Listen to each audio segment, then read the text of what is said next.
Hi dear friends, मैं आपकी दोस्त आपकी होस्ट शिवानी अग्रवाल आप सभी के फेवरेट चैनल गेटवे क्लासेस में एक बार फिर से लेकर आई हूँ आपके लिए सॉफ्ट स्किल का unit 5 stress and work place skills. Hand written notes हमने इसलिए प्रेफर करे हैं कि साथ ही साथ हम आपको ये भी बताते चलें कि AKTU में आंसर कैसे लिखना है ताकि आप एग्जामिनर के पेन से अच्छे नंबर विड्रॉ कर सकें। इम्पॉर्टेंट बहुत है यूनिट, क्योंकि यूनिट में केवल 2 ही टॉपिक हैं और 2 टॉपिक में आप जानते हैं कि एक टॉपिक आएगा ही आएगा। इसके अलावा यूनिट बहुत ज़्यादा इंटरेस्टिंग भी है, हमारी प्रैक्टिकल लाइफ को कहीं ना कहीं उससे रिलेट करती है। तो आइए बिना देर, इसके साथ साथ हम ये भी बताएंगे कि 2024 में कौन कौन से क्वेश्चन बहुत ज़्यादा इंपॉर्टेंट हैं जिनके आने की बहुत ज़्यादा संभावना है। तो आइए बिना देर करे, without much ado, let us start the video of the day. What is stress. Stress को समझाने से पहले मैं एक कोटेशन से स्टार्ट करना चाहूँगी कि it is not stress that kills us, it is not stress that kills us but it's our reaction to it। मतलब कहने का मतलब ये है कि स्ट्रेस हमें नहीं मारता है, स्ट्रेस वो ऐसी चीज़ नहीं है जो हमें मारती है, बल्कि स्ट्रेस को लेकर जो हमारा रिएक्शन है वो हमें मारता है, वो हमें बर्बाद करता है। तो बहुत ही सिंपल सी डेफिनेशन है कि it's not the stress that kills us, it's our reaction to it. दूसरा है, इसी के साथ हम एक चीज़ और भी ऐड ऑन करना चाहेंगे कि stress should be a powerful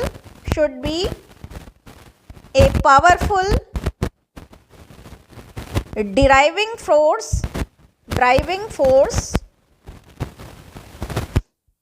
not an obstacle। Obstacle का मतलब होता है बाधा। तो ये भी बहुत अच्छी डेफिनेशन है, और आप स्ट्रेस से संबंधित कोई भी क्वेश्चन आता है तो आप इस डेफिनेशन से भी अपना आंसर स्टार्ट कर सकते हैं कि stress should be a powerful driving force.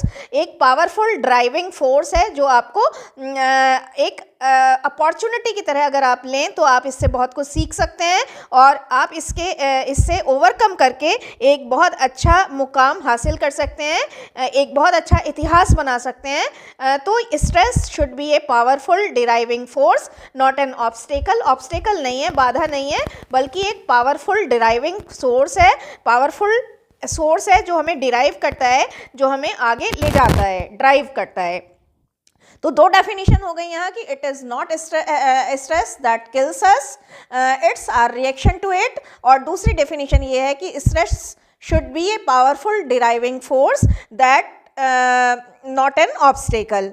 अब देख लेते हैं कि स्ट्रेस क्या है। कोई भी आंसर आएगा तो इनसे स्टार्ट करिएगा आप अपनी डेफिनेशन को। एक्चुअली स्ट्रेस क्या है? एक फीलिंग है। किसकी फीलिंग है?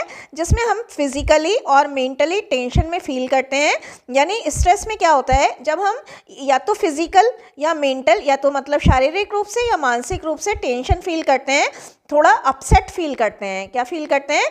थोड़ा टेंशन, थोड़ा अपसेटनेस फील करते हैं, या फिर थोड़ा डिस्टर्बेंस फील करते हैं अपनी लाइफ में, तो वो स्ट्रेस है। Stress is actually A traumatic mental disorder. ये नया वर्ड है, ध्यान से देखिएगा। एक ट्रॉमेटिक मेंटल डिसऑर्डर है in which our nervous system gets corrupted. ऐसा ट्रॉमेटिक मेंटल डिसऑर्डर है जिसमें हमारा नर्वस सिस्टम जो है वो करप्ट हो जाता है, भ्रष्ट हो जाता है। और जब हमारा नर्वस सिस्टम करप्ट हो जाता है तो क्या होता है? वी स्टॉप थिंकिंग, या तो हम सोचना बंद कर देते हैं, और go in the process of over thinking, या फिर हम जो है ओवर थिंकिंग की प्रोसेस में चले जाते हैं। तो एक बार फिर से देख लीजिए क्या है। एक ट्रॉमेटिक मेंटल डिसऑर्डर है, एक ट्रॉमा है। एक ट्रॉमा का मतलब एक आघात वाला मेंटल डिसऑर्डर है, मानसिक डिस्टर्बेंस की स्थिति है जहाँ पर हमारा नर्वस सिस्टम करप्ट हो जाता है। और नर्वस सिस्टम जब करप्ट होता है तो हमारे साथ 2 चीज़ें होती हैं, ईदर वी स्टॉप थिंकिंग, या तो हम सोचना बंद कर देते हैं, या फिर हम क्या कर देते हैं, इस तरह से आप चार्ट भी बना सकते हैं, या फिर हम ओवर थिंकिंग करना शुरू कर देते हैं। तो बहुत आसान हो गया ना। देखिए क्या क्या हुआ। आपको इसमें कीवर्ड क्या याद करने हैं? फिजिकल और मेंटल टेंशन, और ट्रॉमेटिक मेंटल डिसऑर्डर है जिसमें हमारा नर्वस सिस्टम करप्ट हो जाता है। हम या तो वी स्टॉप थिंकिंग, या फिर we go in the process of over thinking. अगला आता है stress is your body's reaction. Stress क्या है? हमारा बॉडी का रिएक्शन है या हमारा फिजिकल रिएक्शन है ऑन अराइजिंग सम चैलेंज, किसी चैलेंज के आने पर ये भी आप इस तरह से बनाकर लिख सकते हैं कि stress is our body's reaction on arising के बाद सम चैलेंज, अनड्यू डिमांड या फिर unfavourable circumstances that we are unable to fulfil.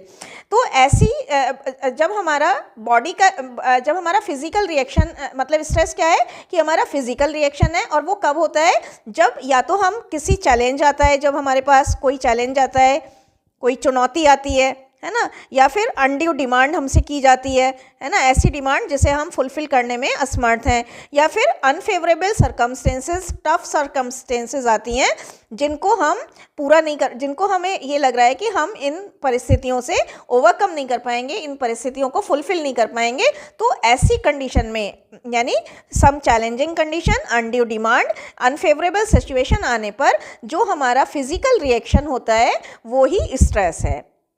अब आता है टाइप्स ऑफ स्ट्रेस। देखिए 2024 में ये क्वेश्चन बिल्कुल आया रखा है, आप ज़रूर तैयार करिएगा। बेसिकली अगर हम बात करें तो स्ट्रेस जो है 3 प्रकार का होता है, personal stress, work related stress और साइकोलॉजिकल स्ट्रेस। अब हम एक एक करके पढ़ते हैं कि पर्सनल स्ट्रेस में क्या क्या होता है। एक्चुअली पर्सनल स्ट्रेस में क्या क्या हो सकता है कि sometimes you are having some clashes in your love life. जब आपकी रोमांटिक लाइफ में कोई क्लैशेस होते हैं, डिस्टर्बेंसेस होते हैं, तो भी आप जो है इसमें आ जाते हैं। आपका ब्रेकअप हो गया है, आपका डिवोर्स हो गया है ना, तो ऐसे में आप पर्सनल स्ट्रेस में आ जाते हैं। अगला आता है lack of marital pleasures in life, disturbance in sexual life. कई बार क्या होता है कि आपकी मैरिटल लाइफ में, मैरिटल का मतलब वैवाहिक ज़िंदगी में, है ना, जब आपकी वैवाहिक ज़िंदगी में सुख की कमी होती है, यानी कि आपकी जो सेक्सुअल लाइफ है वो डिस्टर्बेंस में चल रही होती है, आपका साथी आपको सेटिस्फाई नहीं कर पा रहा होता है, तो भी बहुत ज़्यादा जो है आप स्ट्रेस में आ जाते हैं। और जब वो इस तरह के स्ट्रेस में आते हैं तो वो पर्सनल स्ट्रेस की कैटेगरी में आता है। अब आता है बात फेलियर इन सम एग्ज़ाम या अनएक्सपेक्टेड रिजल्ट। कई बार आपको जब किसी एग्ज़ाम में आप फेल हो जाते हैं या फिर आपका रिजल्ट एक्सपेक्टेड नहीं आता। For example if you are expecting 90% of marks, 80% of marks, लेकिन आपके क्या आ रहे हैं, आपके 70 तक ही रुक जा रहे हैं, है ना, तो फिर जो है आप परेशान हो जाते हैं और स्ट्रेस में आ जाते हैं बहुत ज़्यादा कि मैं तो ये वाला इतना एक्सपेक्ट कर रहा था लेकिन मेरा तो इतना आया ही नहीं। या फिर आप किसी एग्ज़ाम में बार बार फेल हो रहे हैं, है ना, कॉम्पिटिटिव एग्ज़ाम की बहुत अच्छे से तैयारी कर रहे हैं लेकिन फेल हो रहे हैं, तो वो भी तब भी आप पर्सनल स्ट्रेस में आ जाते हैं। एक ये है कि lack of social support. Lack का मतलब है कमी, लैक ऑफ अच्छा देखिए इसमें इस बच्चे ने एक गलती करी है, वो आप मत करिएगा। जब ये पॉइंट ख़त्म हो जाए ना, ये वाला पॉइंट, तो जब भी पॉइंट वाले क्वेश्चन है तो आप एक लाइन छोड़ दीजिएगा यहाँ पर। उससे क्या होगा, एक तो क्लैरिटी मेंटेन हो जाएगी और दूसरी बात आपका आंसर की लेंथ भी थोड़ी बड़ी बड़ी सी लगेगी। तो लैक ऑफ सोशल सपोर्ट, जब हम सामाजिक सपोर्ट की हमारे पास कमी होती है, तो कैसे कमी होती है, मान लीजिए हमारा कोई अच्छा फ्रेंड नहीं है, हमारे अच्छे सपोर्टर नहीं है, हमारे अच्छे वेल विशर नहीं है, वेल विशर का मतलब शुभ चिंतक नहीं है, या हमारा कोई सपोर्टिंग गाइड नहीं है, हमारा मेंटोर नहीं है, हमारे पास एक अच्छा मेंटोर नहीं है, एक अच्छा शिक्षक नहीं है, गुड टीचर नहीं है ना, तो हमें जब ऐसी परिस्थितियों में जब हमें सोशल सपोर्ट की कमी लगती है, अपने आसपास देखने पर ना तो कोई अच्छा फ्रेंड दिखाई देता है, ना कोई अच्छा फॉलोअर दिखाई देता है, सपोर्ट करने वाला दिखाई देता है, ना कोई अच्छा गाइड और मेंटोर दिखाई देता है, ना कोई अपना वेल विशर लगता है हमें, तो भी हम जो है धीरे धीरे स्ट्रेस में चले जाते हैं कि अपनी बात, अपनी टेंशन, अपनी जो कुछ भी जो प्रॉब्लम्स हैं वो किससे शेयर करें, या कोई सलाह लेनी है, कोई सजेशन लेना है, एडवाइस लेनी है, तो वो किससे जाकर लें। अगला आता है forceful implication of parents desires. देखिए ये भी बहुत इंपॉर्टेंट है। कई बार क्या होता है कि पेरेंट्स की डिज़ायर जो है, पेरेंट्स की जो इच्छाएं हैं, डिज़ायर का मतलब इच्छा, कई बार पेरेंट्स हमसे ऐसी डिज़ायर कर देते हैं और वो उनको फोर्सफुल यानी दबाव से इम्प्लीमेंट कराना चाहते हैं, लागू कराना चाहते हैं हमारे ऊपर, तो भी हम स्ट्रेस में आ जाते हैं। फॉर एग्ज़ाम्पल अगर आपके पेरेंट्स आपसे कहते हैं कि आपकी जो है आपके घर में कोई भी एक पर्सन जो है वो क्या कहते हैं बीटेक कर रहा है, तो और आपको भी बीटेक करना चाहिए, जबकि आपका इंटरेस्ट जो है फोटोग्राफी में होता है। जैसे आपने 3 इडियट्स देखी थी ना कि वो बच्चा जो है फोटोग्राफर बनना चाहता है लेकिन उसके फादर जो है उसको बीटेक कराते हैं, है ना। तो ऐसे में अगर आपको जो है अपने पेरेंट्स की इच्छाओं के आगे जब दबना पड़ता है तो भी आप जो है कहीं ना कहीं स्ट्रेस में आ जाते हैं। अगला आता है not getting ample opportunities to prove one's excellency, not having proper exposure. Ample का मतलब है इनफ, इनफ का मतलब है पर्याप्त, सफिशिएंट।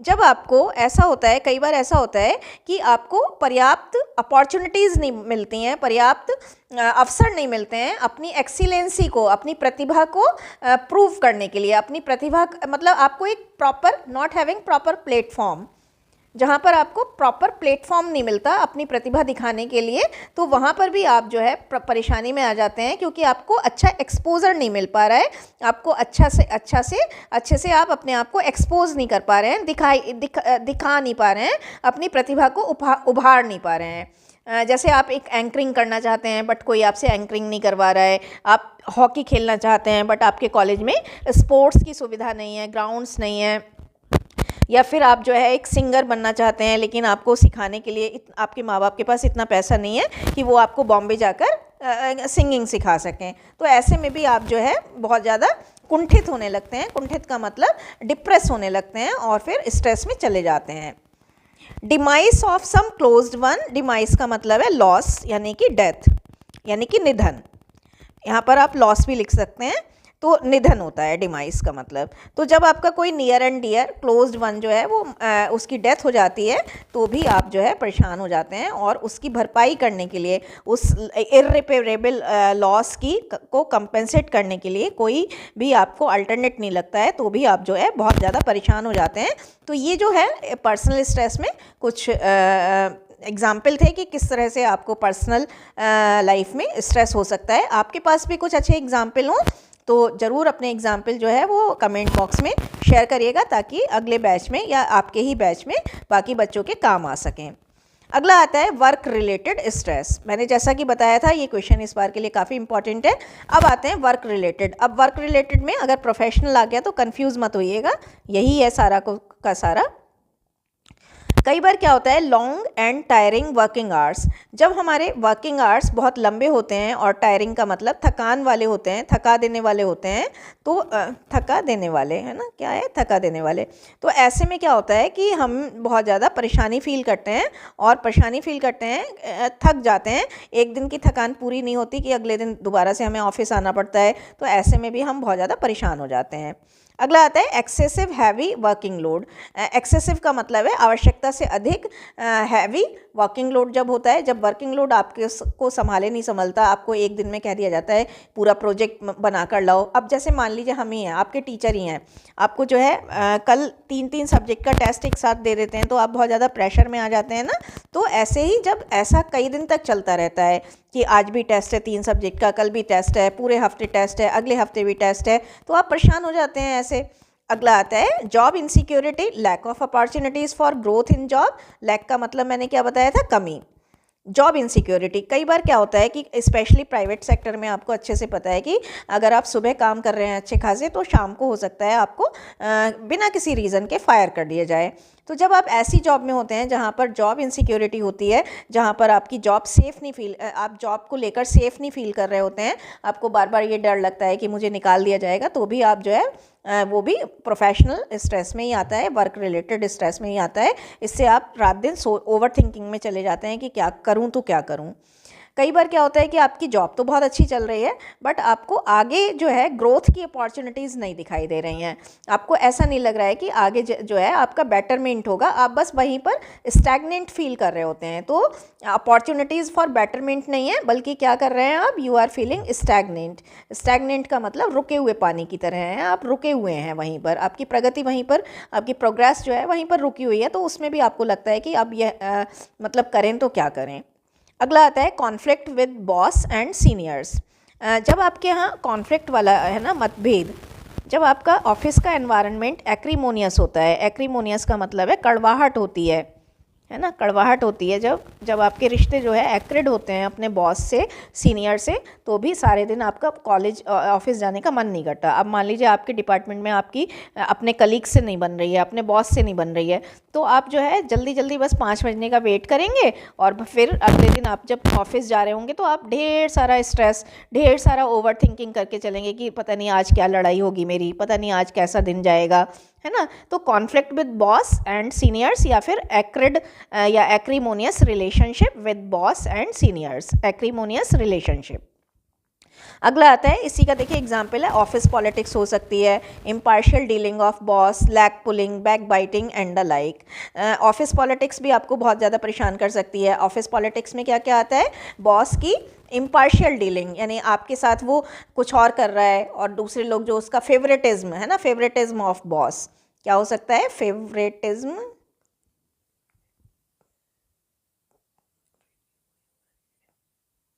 Favouritism of boss.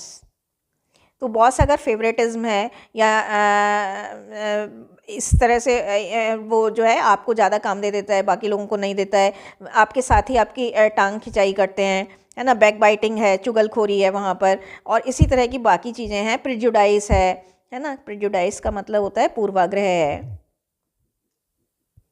और क्या कहते हैं, बायसनेस है, तो भी आप जो है बायस्ड एटमॉस्फेयर में सेफ फील नहीं करते हैं। अगला आता है poor working atmosphere, lack of facilities.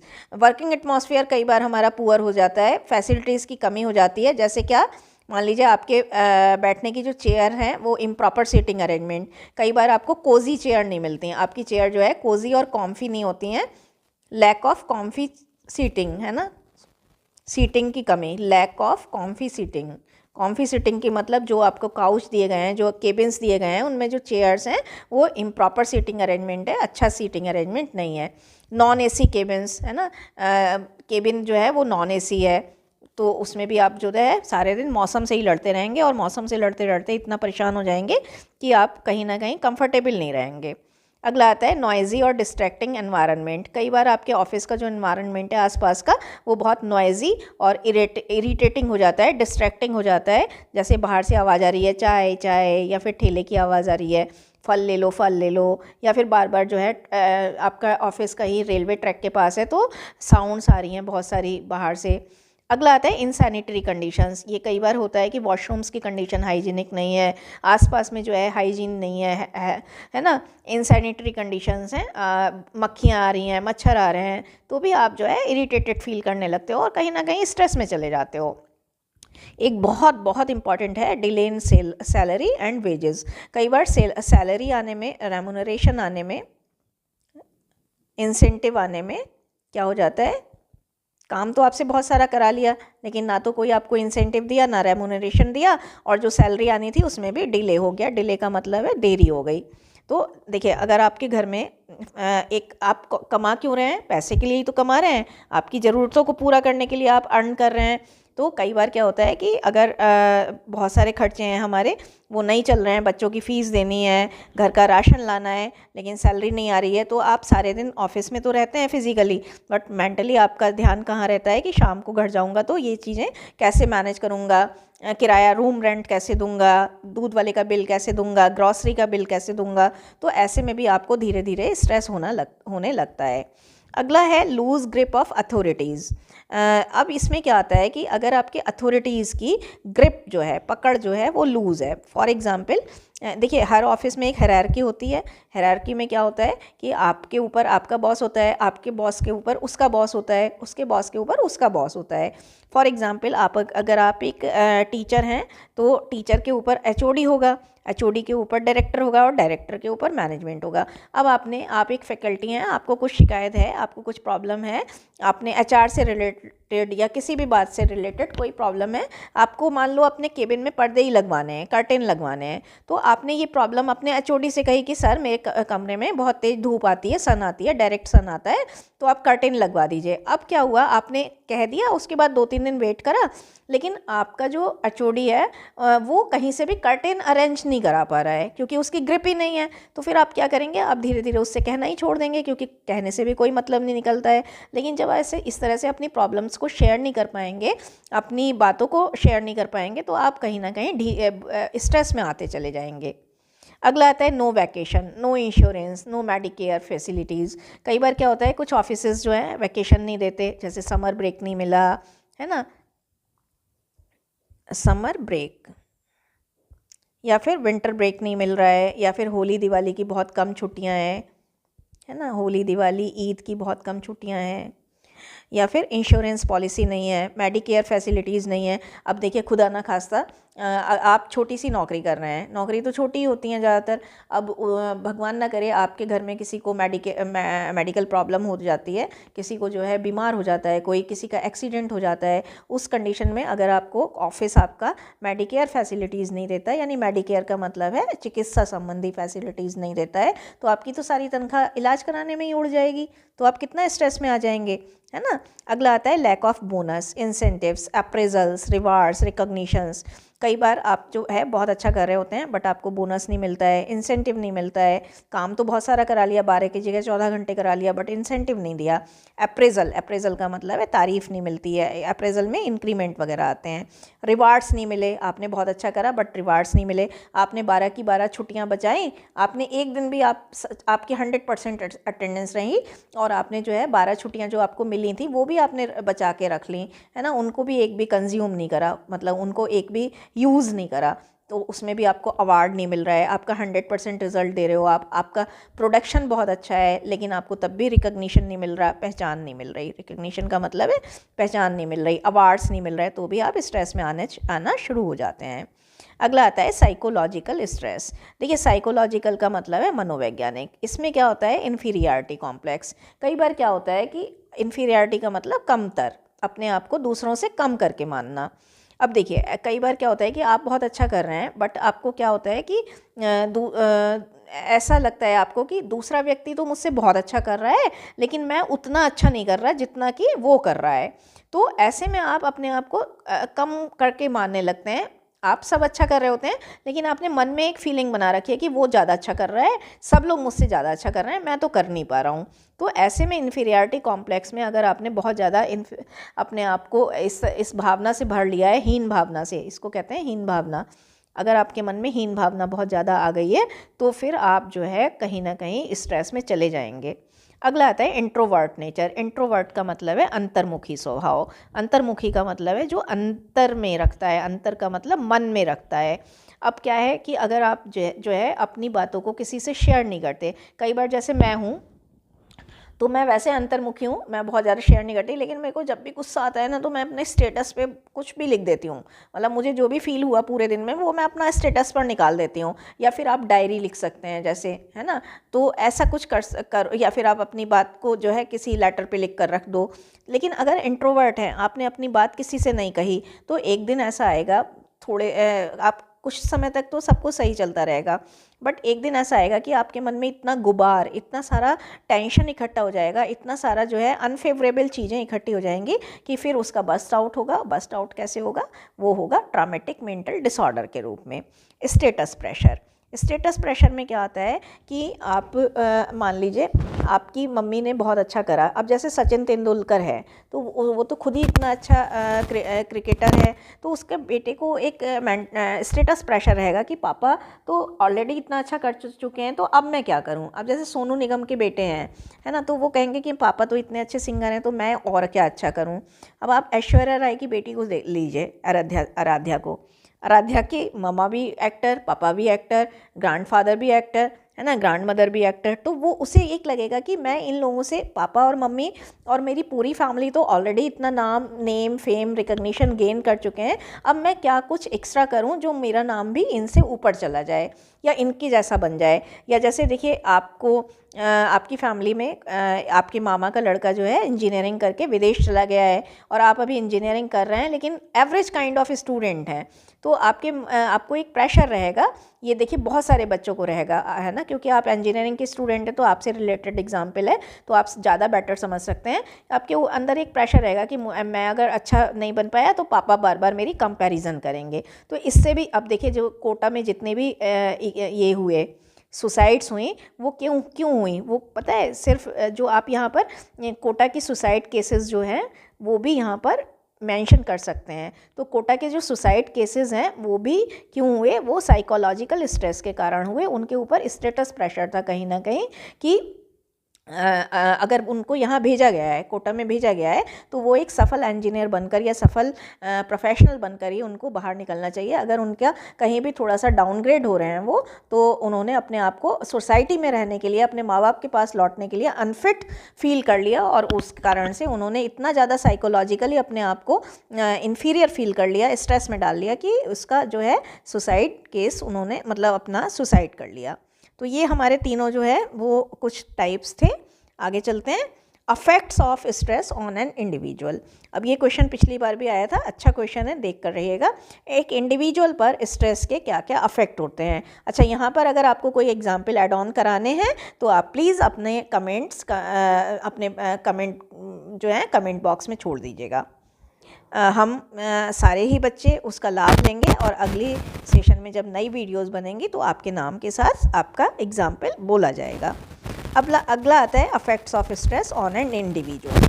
Individual पर स्ट्रेस के क्या क्या अफेक्ट हो सकते हैं, प्रभाव हो सकते हैं। देखिए, अगर एक आदमी, या फिर इसमें देखिए ये चीज़ इस तरह से भी आ सकती है, सिम्टम्स यानी लक्षण। मतलब आप कैसे पहचानेंगे कि एक इंडिविजुअल जो है वो स्ट्रेस में है। तो देखिए, अगर कोई भी व्यक्ति जो है फ्रीक्वेंटली मूड स्विंग होते हैं, फ्रीक्वेंटली का मतलब अक्सर यानी बार बार, अगर किसी व्यक्ति के मूड बार बार स्विंग होते हैं यानी चेंज होते हैं, है ना, अभी थोड़ी देर में हंस रहा था, अभी हंस रहा है, थोड़ी देर में थोड़ा सा उदास हो जाएगा, या अभी उदास है थोड़ी देर में हंसने लगेगा, फिर थोड़ी देर में रुआंसा हो जाएगा। तो अगर ऐसा किसी व्यक्ति में दिख रहा है कि फ्रीक्वेंटली उसके मूड चेंज हो रहे हैं, स्विंग हो रहे हैं, तो उसमें भी जो है इसका मतलब वो कहीं ना कहीं स्ट्रेस में है। अगला आता है, आप ऐसा व्यक्ति क्या है, हेडेक होता है उसके, फटीग, जल्दी थकान हो जाती है। अब आपने देखा होगा जब आप बहुत खुश होते हैं, खुशी खुशी कॉलेज जाते हैं, तो आपको थकान नहीं होती और लेकिन जब आपका कोई दोस्त नहीं होता, आपका कोई साथी नहीं होता, सारे लोगों से आपकी लड़ाई हो रही होती है, तो आप बहुत जल्दी थक जाते हैं ना, सुबह जाते ही थक जाते हैं कई बार आप। मेंटल टेंशन, ऐसे व्यक्ति को हमेशा मेंटल टेंशन रहेगी, डिप्रेशन रहेगा। डिप्रेशन का मतलब अवसाद। बल्कि एक बात बताएं आपको, यहाँ पर ऐड ऑन करूँगी कि स्ट्रेस का जो अति है, एक्सेस है, वो डिप्रेशन ही है। और डिप्रेशन की मतलब स्ट्रेस की, देखिए यहाँ पर छोटा सा डायग्राम बनाएंगे। स्ट्रेस की जो अति है यानी कि दूसरा स्टेप है वो डिप्रेशन है, और डिप्रेशन का जो तीसरा स्टेप है यानी कि लास्ट है वो क्या है, सुसाइडिकल अटेम्प्ट। तो ये भी आप लिख सकते हैं, ठीक है। तो हाँ, ऐसे व्यक्ति को जल्दी हेडेक हो जाएगा, फटीग बहुत जल्दी, थकान बहुत जल्दी हो जाएगी, यानी टायर्ड बहुत, अगर आपको नहीं याद रहे तो आप टायर्ड लिख लेंगे। ऐसा व्यक्ति बहुत जल्दी टायर्ड हो जाएगा, मेंटल टेंशन में रहेगा, डिप्रेशन में रहेगा। एक ये बहुत अच्छा है जो कि रिसर्च के बाद पता चला है, ऐसे व्यक्ति जो है जॉ पेन, उनके जबड़े में बहुत जल्दी दर्द होने लगता है, तो जा पेन होने लगता है। जा पेन का मतलब है जबड़े में दर्द होने लगता है, पूरे दांत हिलने लगते हैं, हेयर फॉल होने लगता है। ये तो आपने भी फील करा होगा। ये सारे एग्जाम्पल जो हैं हमें बच्चों ने दिए थे, हमारी क्लास के जो IIMT के बच्चे हैं उन्होंने दिए थे। पेल आइज़, ऐसे व्यक्ति की आंखें बहुत पीली पीली सी दिखती हैं, ब्राइट और वाइट नहीं दिखती, मतलब शाइनिंग करती हुई नहीं दिखती, शाइनी नहीं होती हैं आइज़, बल्कि पेल होती हैं, पीली पीली सी होती हैं, येलोइश होती हैं। स्किन डल पड़ने लगती है ना। ओबेसिटी हो जाती है, ओबेसिटी का मतलब मोटापा हो जाता है ना। ऐसे व्यक्ति बहुत जल्दी मोटे हो जाते हैं कई बार। अगला आता है, इसमें क्या आता है, स्लीपलेसनेस, आपको अनिद्रा हो सकती है या स्लीपिंग डिसऑर्डर हो सकते हैं, है ना। या फिर आप जो है सारे दिन सोते ही रहेंगे। कई बार ऐसा भी हो जाता है कि एक्सेस ऑफ स्लीप भी हो जाता है, ऐसा व्यक्ति बहुत ज़्यादा सोता रहता है। ये तो एक रिसर्च में ये पाया गया है कि जो है बहुत ज़्यादा जो सोता है उसको कहीं ना कहीं मेंटली वो अपसेट है, उसको कहीं ना कहीं डिप्रेशन है।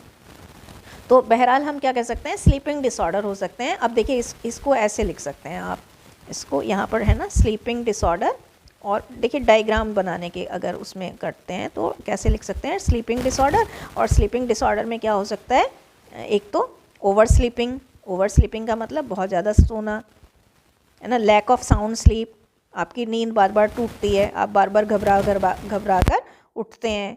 और एक क्या हो सकता है, स्लीपलेसनेस, आपको नींद ही नहीं आती। कई बार तो इतना ज़्यादा बढ़ जाता है प्रॉब्लम कि आपको स्लीपिंग पिल्स लेनी होती हैं, है ना। तो ये तीनों चीज़ें आप इस तरह से लिख देंगे तो आपकी जगह भी बढ़ जाएगी, और आपको जो है, और मैंने एक बार फिर बताया था, इस बच्ची ने नहीं कर रखा है, लेकिन आपको क्या करना है कि एक पॉइंट जहाँ पर एंड अप हो जाए तो एक लाइन छोड़ देनी है और फिर एक लाइन छोड़कर आपको लिखना है, क्योंकि उससे क्लैरिटी भी बनी रहेगी और जो है आपका आंसर भी थोड़ा बड़ा सा लगेगा। ऐसा व्यक्ति क्या होता है नेक्स्ट में, इरिटेटेड बिहेवियर, उसका बिहेवियर बहुत इरिटेटेड हो जाता है। जैसे यहाँ पर बताया था ना फ्रीक्वेंट मूड स्विंग, तो ऐसा व्यक्ति बहुत ही हार्श नेचर का क्या हो जाता है, हार्श नेचर का, रूखा सूखा हो जाता है, पोलाइट नहीं रहता, वो हमेशा मतलब चिड़चिड़ा सा रहता है ना। बीइंग इन डेस्पेयर, वो हमेशा डेस्पेयर में रहेगा, नेगेटिविटी में रहेगा, क्या किस में रहेगा, नेगेटिविटी में रहेगा। सब कुछ अच्छा भी हो रहा है तो भी वो थोड़ा सा नेगेटिव रहेगा और पैसिमिस्टिक रहेगा। क्या रहेगा, पैसिमिस्टिक। ठीक है। अगला आता है disputes and disharmony with people. ऐसा व्यक्ति हमेशा डिसहार्मनी में यानी एक्रीमोनी में रहेगा। एक्रीमोनी का मतलब है कड़वाहट में रहेगा, लोगों के साथ उसके संबंध हारमोनियस नहीं रहेंगे बल्कि डिसहारमोनियस रहेंगे, एक्रीमोनियस रहेंगे, डिस्प्यूट्स होते रहेंगे, झगड़े होते रहेंगे, क्वेरल्स होते रहेंगे। Problem in concentration, decentralised mind. ऐसा व्यक्ति जो है वो बहुत ज़्यादा कंसंट्रेशन में नहीं आ पाता है, बहुत ज़्यादा फोकस्ड नहीं रह पाता है, उसका ध्यान जो है बार बार डीफोकस हो जाता है ना। और डिसेंट्रलाइज्ड माइंड यानी उसका माइंड एक जगह पर केंद्रित नहीं हो पाता है। ये बहुत इंपॉर्टेंट है, ये हमें बच्चे ने ही बताया था, ईश्विक वशिष्ठ हैं उन्होंने बताया था। डिस्टर्बेंसेस इन सेक्सुअल लाइफ। देखिए ऐसा व्यक्ति जो है जब आप जो है स्ट्रेस में होते हैं तो आप सेक्सुअल लाइफ को बहुत अच्छे से निभा नहीं पाते हैं। और इसमें एक चीज़ और भी होती है, इरेक्टाइल डाइफंक्शन। इरेक्टाइल डाइफंक्शन में क्या होता है कि आप सेक्स परफॉर्मेंस बहुत अच्छे से नहीं कर पाते हैं, तो सेक्सुअल लाइफ में डिस्टर्बेंसेस हो सकते हैं, आपकी परफॉर्मेंस डाउन हो सकती है। चेंज इन एपिटाइट, एपिटाइट का मतलब भूख में कमी हो सकती है, चेंज हो सकता है। और कॉन्स्टिपेशन यानी कब्ज रह सकता है आपको, यानी आप जो है या तो बहुत ज़्यादा खाते हैं ताकि ओबेसिटी हो जाती है, एपिटाइट भूख में कमी आ सकती है। Addictions like chain smoking, being tipsy, मतलब अल्कोहलिक, है ना, ये भी हो सकता है। तो एडिक्शन भी आपको लग सकते हैं, जैसे आप चेन स्मोकिंग में जा सकते हैं, आप अल्कोहलिक हो सकते हैं। टिप्सी का मतलब है नशेबाज, है ना, नशेबाज हो सकते हैं। अच्छा वर्ड है, याद कर लीजिएगा। तो ये कुछ अफेक्ट्स थे जो इंडिविजुअल पर आ सकते हैं। आपको लगता है कि कुछ और पॉइंट्स आपको ऐड ऑन कराने हैं तो आप जो है अपने पॉइंट्स कमेंट बॉक्स में ज़रूर लिखिएगा। हम वेट करेंगे और आपके पॉइंट से एक नहीं बल्कि कम से कम 20,000 बच्चों को लाभ पहुंचेगा। अगले साल भी हम आपके एग्जाम्पल्स के बाद करेंगे, आपके एग्जाम्पल्स का जो है जिक्र करेंगे। अगला आता है stress management is necessary because the excess of stress cause depression and depression ultimately Leeds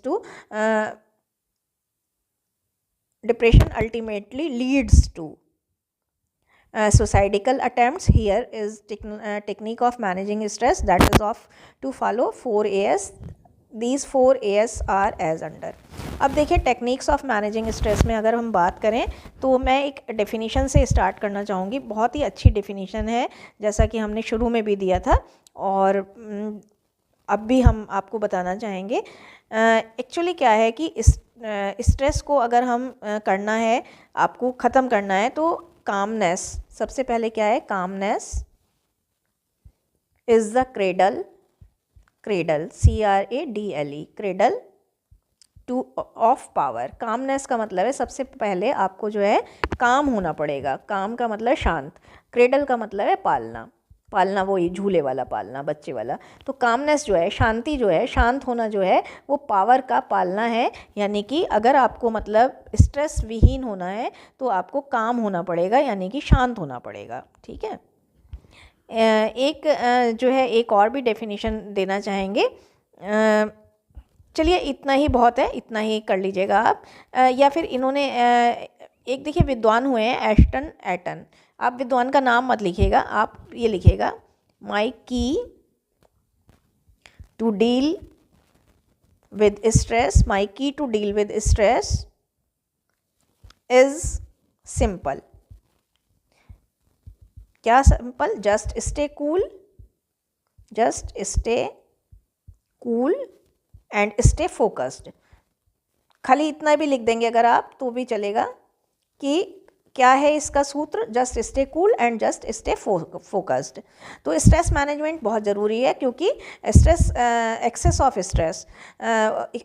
stress का क्या होता है, जब आप स्ट्रेस की अधिकता में आ जाते हैं तो उससे क्या होता है, डिप्रेशन होता है। जैसा कि मैंने अभी आपको यहाँ पर भी बताया था, कहाँ बताया था, थोड़ा सा ऊपर बताया था मैंने आपको, यहाँ पर बताया था। देखिए स्ट्रेस का एक्सेस क्या होता है, स्ट्रेस का एक्सेस होने पर डिप्रेशन होता है, और डिप्रेशन अल्टीमेटली सुसाइडिकल अटेम्प्ट्स की तरफ ले जाता है। तो कुछ टेक्निक्स हैं स्ट्रेस मैनेजमेंट करने की, और जब जब हम बात करते हैं स्ट्रेस मैनेजमेंट की टेक्निक की, तो 4 A's जो हैं वो बहुत ज़्यादा इंपॉर्टेंट हैं। 4 A's क्या हैं, इस तरह से चार्ट बना सकते हैं: एक्सेप्ट, अवॉइड, अडैप्ट और ऑल्टर। अब अवॉइड में हमें क्या क्या अवॉइड करना है, तो देखिए यहाँ पर इस बच्चे ने सही लिखा है एक लाइन छोड़कर: avoid losing control over your actions and reactions, have a strong hold on these. देखिए हम कई बार क्या करते हैं कि बड़ी जल्दी एक्शन करने लगते हैं। आपने मुझे गाली दी तो मैंने एकदम से तुरंत जो है आपको भी काउंटर अटैक करके गाली दे दी, लेकिन हमें ऐसा नहीं करना है। हमें अपने एक्शन और रिएक्शन पर आपक होने से, लॉसिंग कंट्रोल का मतलब है आपक होने से, यानी नियंत्रण खोने से अपने आप अवॉइड करना है। और क्या होना चाहिए कि हमें अपने एक्शन और रिएक्शन पर स्ट्रॉन्ग होल्ड होना चाहिए। देखिए यहाँ पर इसने अंडरलाइन करी है ना इन पर, तो देखिए अलग से ही चमक रहा है। अगला क्या करना है आपको, avoid losing control over your patience. देखिए अभी हमने क्या बताया था यहाँ पर, just stay cool and stay focused. Stay cool का मतलब यहाँ क्या बताया था, calmness is the cradle of power. तो यहाँ पर भी यही है कि avoid losing control over your patience, अपने धैर्य पर कंट्रोल खोने से आपको अवॉइड करना है, यानी आपका धैर्य जो है वो बना रहना चाहिए। और आपको क्या करना है, be cool and be ready to take up challenges लेने के लिए, चुनौती स्वीकार करने के लिए हमेशा तैयार रहिए, शांत रहिए, धैर्यवान रहिए। तो भी आप जो है कितनी भी कठिन चुनौती क्यों ना आ जाए, चुनौती को आप जो है, चैलेंजेस को आप जो है अपॉर्चुनिटीज़ की तरह देखिए, क्योंकि चैलेंजेस हर किसी को नहीं मिलते हैं। ऊपर हमने बताया था डेफिनेशन में, चैलेंजेस जो हैं वो अपॉर्चुनिटीज़ की तरह आपको लेने हैं। अवॉइड बीइंग नेगेटिव, नकारात्मक बनने से रुकिए, नकारात्मक बनने से बचिए। Positive approach will help you to manage stress. जितना आप पॉजिटिवली डील करेंगे अपनी लाइफ में, उतना ही ज़्यादा आप स्ट्रेस से दूर रहेंगे। फिर आप छोटी छोटी बातों से घबराएंगे नहीं, बल्कि उनको डटकर मुकाबला करेंगे। अगला है अवॉइड बीइंग एग्रेसिव। एग्रेसिव होने से बचिए, यानी एग्रेसिव का मतलब उग्र होने से बचिए। बहुत ज़्यादा जल्दी उग्र मत हो जाइए, उसकी जगह क्या होना है, कूल होना है। And wait for your chance, आप अपनी बारी का प्रतीक्षा करिए। लीव समथिंग ऑन टाइम, इसको बॉक्स कर दीजिएगा। कुछ चीज़ें ऐसी हैं जिनको टाइम के ऊपर छोड़ दीजिए। आज हो देखिए आपने किसी डिबेट कंपटीशन में पार्टिसिपेट करा और आप बहुत अच्छा बोले, बहुत ही अच्छा बोले। डेफिनेटली आप शायद कुछ और लोगों से जो फर्स्ट आए हैं उनसे अच्छा बोले, लेकिन बाय डिफ़ॉल्ट आपको किसी कारण से प्राइज़ नहीं मिल पाया। तो आपको उग्र नहीं होना है, बल्कि हो सकता है कई बार हमारा टाइम नहीं अच्छा होता उस दिन, तो हम अपना टाइम आने की प्रतीक्षा करेंगे और कुछ सीख सकते हैं अगर, तो सीखेंगे ज़रूर उससे। तो इसे बॉक्स कर दीजिएगा। Avoid the company of those who are negative, disturbing and irritating. देखिए इस बच्चे ने कितने अच्छे से लाइन ड्रॉ करी है इन कीवर्ड्स पर। उन लोगों की संगति से, कंपनी का मतलब यहाँ कंपनी नहीं है बल्कि संगति है। उन लोगों की संगति से बचिए जो आपको जो नेगेटिव हैं, जो आपको नकारात्मकता से, नेगेटिविटी से भर देते हैं, जो डिस्टर्बिंग है और जो इरिटेटिंग है, जो आपको जिनसे आपको जो बहुत ज़्यादा इरिटेट बिहेवियर वाले लोग हैं, जो हमेशा दूसरों की चुगली करते रहते हैं, जो बैक बाइटिंग करते रहते हैं, लैग पुलिंग करते रहते हैं, ऑफिस पॉलिटिक्स खेलते हैं, ऐसे लोगों से जो है आप दूर रहिए। Avoid saying yes to everyone, learn to say a polite but firm no. अब देखिए कई बार क्या होता है कि आप एक ह्यूमन बीइंग हैं और आपकी लिमिटेड कैपेसिटीज़ हैं, आपकी बहुत ज़्यादा अनलिमिटेड कैपेसिटीज़ नहीं है बल्कि लिमिटेड कैपेसिटीज़ हैं। तो अगर आप हर एक को यस कहते रहेंगे तो क्या होगा, इससे आप फिर कहीं ना कहीं स्ट्रेस में आ जाएंगे, इतना सारा काम आप कर नहीं सकते। तो डिफरेंट सर्कमस्टेंसेस में आप सीखिए कि किस तरह से पोलाइटली लेकिन फर्मली नो कहा जाता है। बहुत पोलाइटली आप नो कह दीजिए, लेकिन उसमें फर्मिटी होनी चाहिए, दृढ़ता होनी चाहिए कि आप नहीं, नो मीन्स नो वाली बात होनी चाहिए। तो किसी चीज़ों को आप ना भी कहना सीखिए। अगला आता है अवॉइड प्रोक्रेस्टिनेटिंग थिंग्स। प्रोक्रेस्टिनेशन का मतलब है टालना। देखिए आज का काम आज पर जब आप कर लेंगे तो उसकी जो कॉम्प्लेक्सिटी है, जो उसकी कॉम्प्लेक्सिटी है, जटिलता है, वो ख़त्म हो जाएगी, है ना, कम हो जाएगी। तो चीज़ों को प्रोक्रेस्टिनेट करने से रुकिए, चीज़ों को टाल मटोल करने से रुकिए, बल्कि आज का काम आज करने की आदत डालिए। Avoid killing time in unnecessary and unproductive activities. Unnecessary, अनावश्यक और अनप्रोडक्टिव एक्टिविटीज़ में अपना टाइम खोने से रोकिए। गॉसिपिंग, चैटिंग है ना, surfing mobiles for unnecessary causes, ये सब आप रोकिए। इसकी जगह देखना ही है तो कुछ इंग्लिश स्पीकिंग का देख लीजिए, देखना ही है कुछ जनरल नॉलेज का देख लीजिए, देखना ही है कुछ तो टेक्नोलॉजी का देख लीजिए, लेकिन अननेसेसरी और अनप्रोडक्टिव एक्टिविटीज़ में अपना टाइम खोने से अपने आप को रोकिए। Avoid being in toxic relationship, ये हमें एक बच्चे ने बताया था। कई बार होता है क्या कि आप एक ऐसे रिलेशनशिप में चले जाते हैं जहाँ पर जो दूसरा पर्सन है, आपका जो पार्टनर है, वो बहुत ज़्यादा टॉक्सिक हो जाता है। टॉक्सिक का मतलब है, देखिए आप जब रिलेशनशिप में हो किसी के भी साथ, तो आपको अपने साथी को थोड़ा स्पेस देना चाहिए, थोड़ा लिबर्टी देनी चाहिए। आप अगर बात कर रहे हैं फ़ोन पर तो वो बात बार बार वो पॉजिटिव हो जाए, आप कहीं जा रहे हैं तो पॉजिटिव हो जाए, आपके कॉमन फ्रेंड्स या आपसे छीन ले, तो ऐसे टॉक्सिक रिलेशनशिप में अगर आप आ भी गए हैं बाय डिफ़ॉल्ट, तो उसे फिर स्टॉप कर दीजिए। Stop in the nip in the bud, उसे शुरुआत में ही रोक दीजिए। और क्योंकि ऐसे टॉक्सिक रिलेशनशिप लास्ट में जाकर जो है वो कहीं ना कहीं आपको परेशान करते हैं। नेक्स्ट है हमारा ऑल्टर। ऑल्टर का मतलब होता है चेंज करना। चेंज करना का मतलब बदलना। तो कुछ चीज़ें लाइफ में ऐसी भी होती हैं जिनको हमें बदलना होता है। देखते हैं कि क्या क्या चीज़ें हमें यहाँ पर बदलनी है। Alter unfavorable and unmanageable circumstances into favorable ones by employing your wit, intelligence and courage. देखिए लाइफ में सबकी अनफेवरेबल सिचुएशन आती हैं, अनमैनेजेबल परिस्थितियाँ आती हैं, ऐसी परिस्थितियाँ जिन्हें ऐसा लगता है कि हम मैनेज नहीं कर सकते। टफ सर्कमस्टेंसेस आती हैं, लेकिन हमारी भलाई, हमारी जो चातुर्य है, हमारा जो बुद्धि है, वो अगर हम विट का यूज़ करें, इंटेलिजेंस का यूज़ करें और करेज का यूज़ करें, तो हम अनमैनेजेबल और अनफेवरेबल सर्कमस्टेंसेस को फेवरेबल सर्कमस्टेंसेस में कन्वर्ट कर सकते हैं, बदल सकते हैं। और इस तरह से क्या करेंगे, हम अनफेवरेबल टफ सिचुएशन को अपनी बुद्धि विवेक का प्रयोग करके फेवरेबल बना लेंगे। एक ये बहुत इंपॉर्टेंट है, ऑल्टर योर सेल्फ टू, इसको बॉक्स में कर दीजिएगा क्योंकि इंपॉर्टेंट है। To be fit in the environment you are in. क्या है कि आप अपने आप को भी बदल डालिए, है ना। कैसे, क्या, किस तरह से, जिस एनवायरनमेंट में आप हैं उस एनवायरनमेंट में अपने आप को फिट करने के लिए कई बार हमें अपने आप को भी ऑल्टर करना होता है। क्योंकि do in Rome as Romans do, जैसा देश वैसा भेष, इसका मतलब है जैसा देश वैसा भेष वाली जो है कहावत, एडेज, या ऐसा जो है, ऐसी अप्रोच जो है वो यहाँ पर वर्क करेगी। तो कई बार आपको एनवायरनमेंट में फिट करने के लिए अपने आप को, खुद को भी बदलना होता है, खुद को भी ऑल्टर करना होता है। क्योंकि कहा गया है कि do in Rome as Romans do, ये वाली अप्रोच भी यहाँ पर काम करेगी। अब ये आता है ऑल्टर आई अप्रोच। आपका जो आई है, आई हमेशा क्या है, ईगो को रिप्रेजेंट करता है, अहम को। तो अगर हम अहमवादी हैं, अपने आप को बहुत ज़्यादा मैं करते हैं, तो भी आपको परेशानी होने वाली है। तो अपनी आई अप्रोच को बदल दीजिए। उसकी जगह क्या आपको डेवलप करना है, यू अप्रोच डेवलप करनी है। और यू अप्रोच का मतलब ही क्या होता है, टीम स्पिरिट। और जहाँ टीम स्पिरिट होती है वहाँ पर हेल्दी और कॉन्जीनियल एटमॉस्फेयर होता है, यानी कि हार्मोनियस एटमॉस्फेयर होता है। ठीक है। अगला आता है ऑल्टर इमोशनल आउटबर्स्ट। जो आपका, कई बार हमारा क्या होता है कि स्पेशली जो हम लड़कियां होते हैं वो बहुत जल्दी फट पड़ते हैं। आउटबर्स्ट का मतलब फट पड़ना। तो हम कई बार जो है इमोशनल आउटरेज हो जाता है। आउटरेज का मतलब गुस्सा, फट पड़ना। कई बार हम बहुत जल्दी गुस्सा हो जाते हैं, कई बार हम छोटी छोटी बातों से बहुत ज़्यादा एक्साइटेड हो जाते हैं, ओवरजॉयड हो जाते हैं, है ना, रोने लगते हैं, है ना। तो हमें इमोशनल आउटबर्स्ट को चेंज करना है, बल्कि क्या करना है, इसकी जगह इमोशनल इंटेलिजेंसी और प्रोफेशनल मैच्योरिटी अपने आप में डेवलप करनी है। बहुत अच्छा पॉइंट है ये। थर्ड में एक्सेप्ट आता है। अब हमें कुछ चीज़ों को एक्सेप्ट करना होगा। Accept the people as they are. जैसे लोग हैं, लोग जैसे हैं उन्हें उस तरह से स्वीकार करना सीखिए। अब मान लीजिए आपकी शादी जो है एक खर्चीली लड़की से हो गई है, तो आप उसे स्वीकार कर लीजिए, आप अपनी इनकम बढ़ा लीजिए, आप उससे कहिए कि वो कुछ काम करे एक्स्ट्रा। आपकी शादी अगर किसी बहुत ज़्यादा झगड़ालू महिला से हो गई है, तो आपको जो है शांत रहना पड़ेगा। जब आप बोलेंगे ही नहीं तो लड़ाई तो होगी ही नहीं, है ना। तो accept the people as they are, लोग जैसे हैं उन्हें वैसा ही स्वीकार करना सीखिए। और forgiving is an essential part of accepting the people, इसे आप उसमें कर सकते हैं बॉक्स में।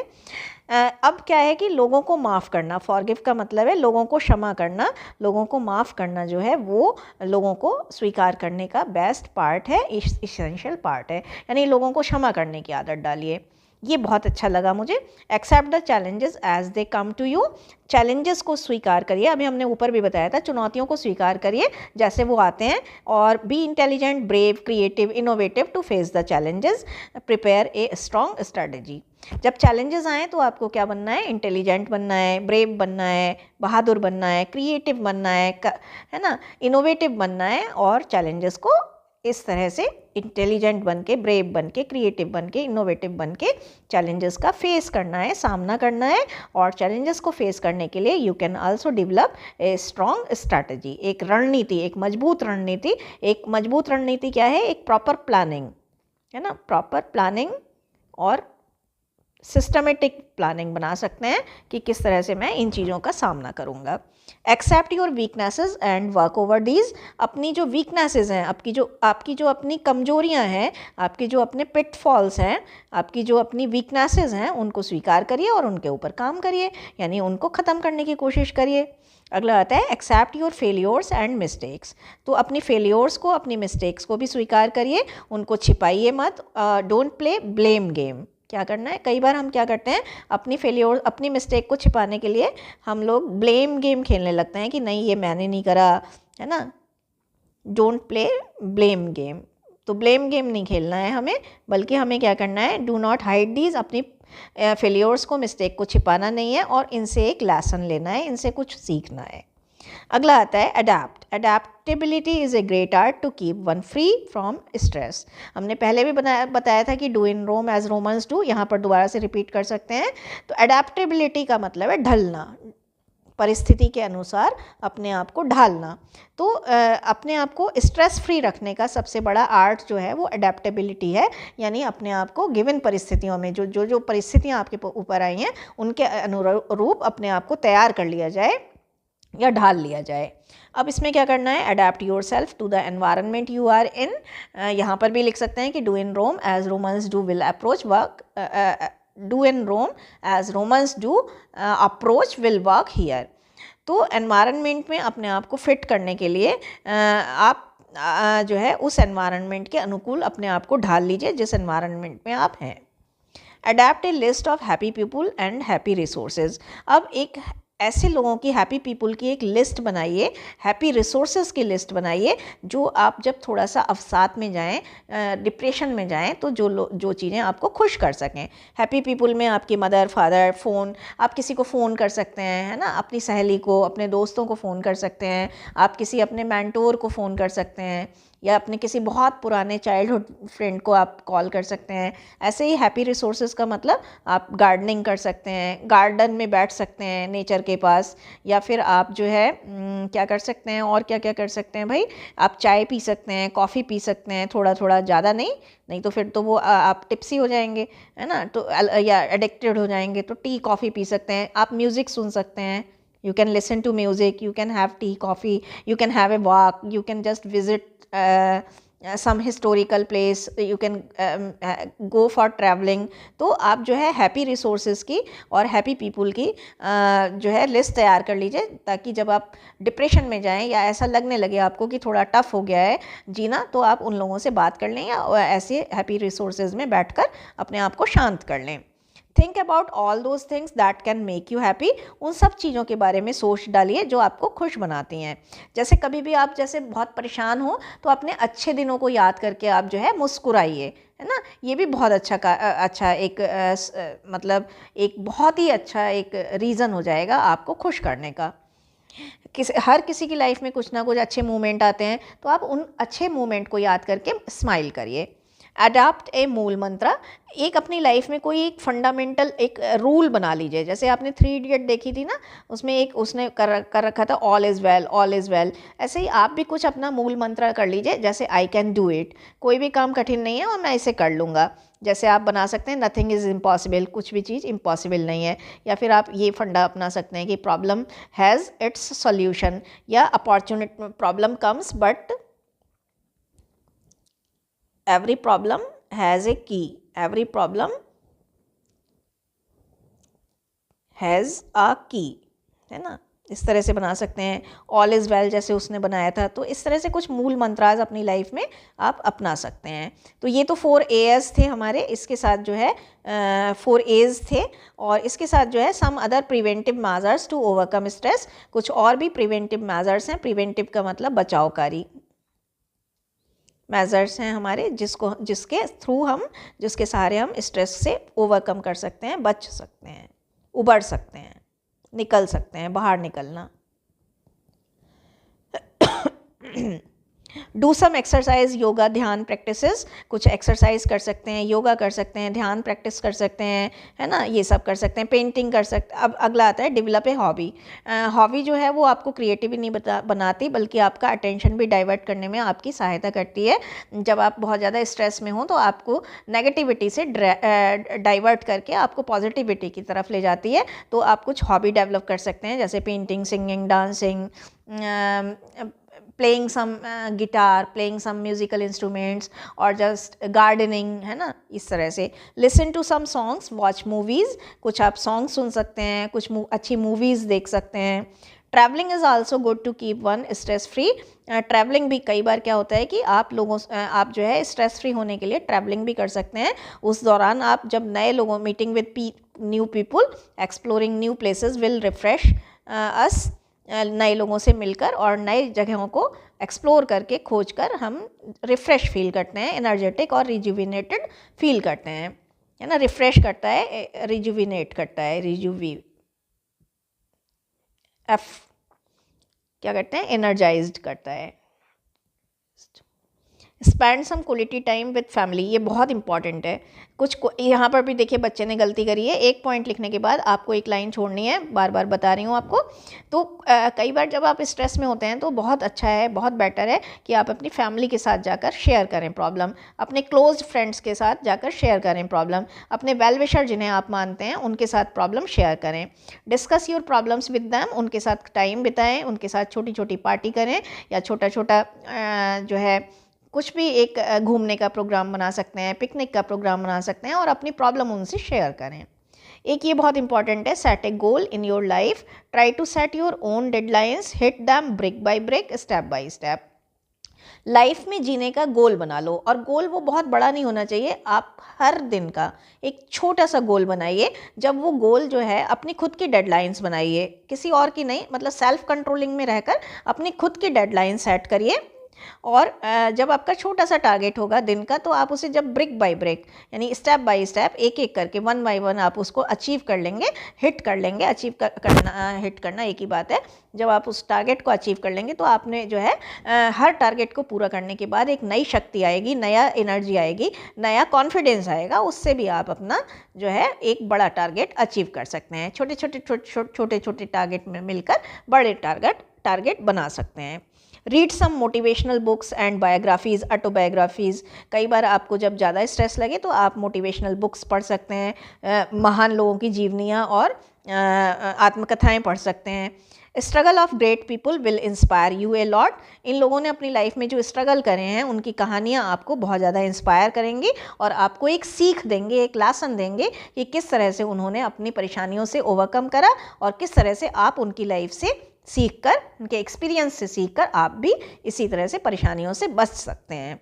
एक ये भी है, spend some time with nature. Nature के साथ, प्रकृति के साथ थोड़ा टाइम स्पेंड करना शुरू करिए, क्योंकि प्रकृति जो है बहुत ज़्यादा आपको बूस्ट अप देती है। जैसे एक प्रकृति के साथ और एक इन्फेंट बेबी, जो छोटे छोटे बेबीज़ होते हैं ना, जो बच्चे होते हैं छोटे छोटे, जैसे 3 साल का बच्चा होगा आपके घर में या आपके पड़ोस में, उनके साथ आप बैठना शुरू करिए। तो नेचर और जो इन्फेंट बेबीज़ होते हैं वो उनमें बहुत पॉजिटिविटी होती है।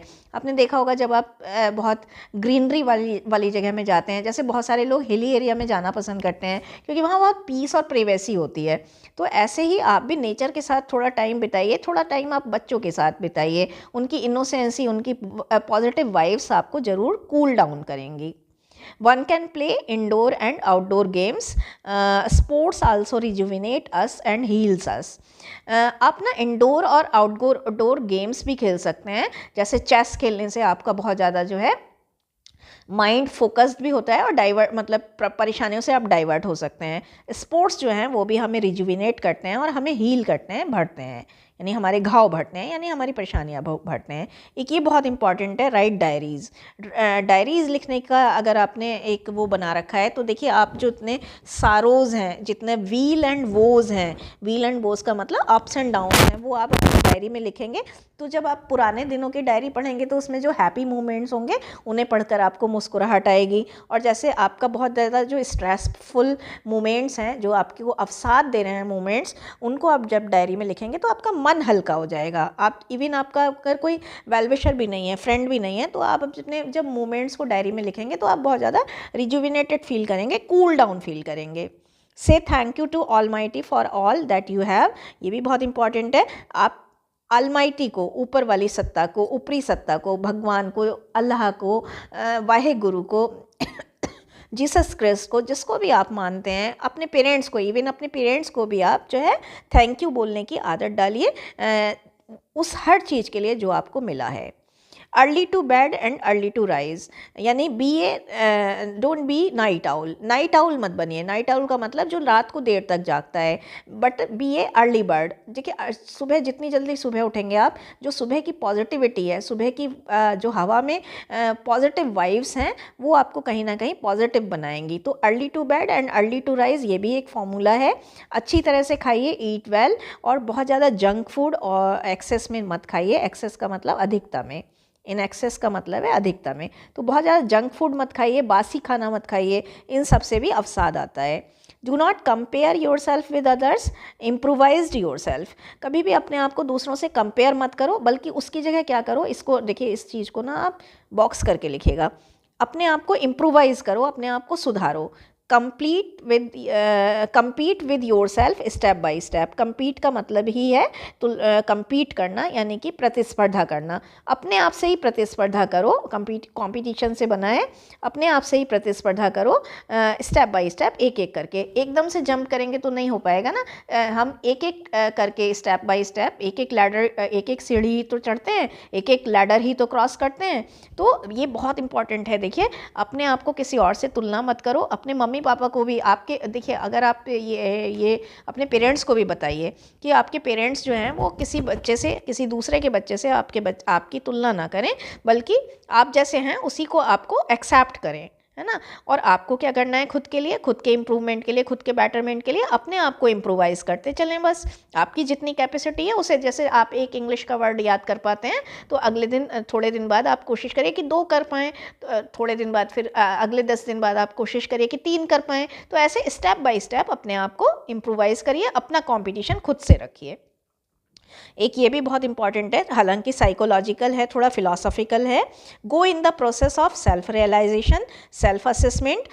एक आपको क्या करना है कि अपने आप को रियलाइज़ करिए कि आप क्या हैं और आपके गोल्स क्या हैं। आप जीवन, देखिए हर एक के ज़िंदगी अलग अलग होती है, हर एक की पर्सनालिटी अलग अलग होती है। तो आपको अपने आप को रियलाइज़ करना है, आपको अपना खुद का असेसमेंट करना है, मूल्यांकन करना है कि आप अभी कहाँ हैं और कहाँ जाना चाहते हैं।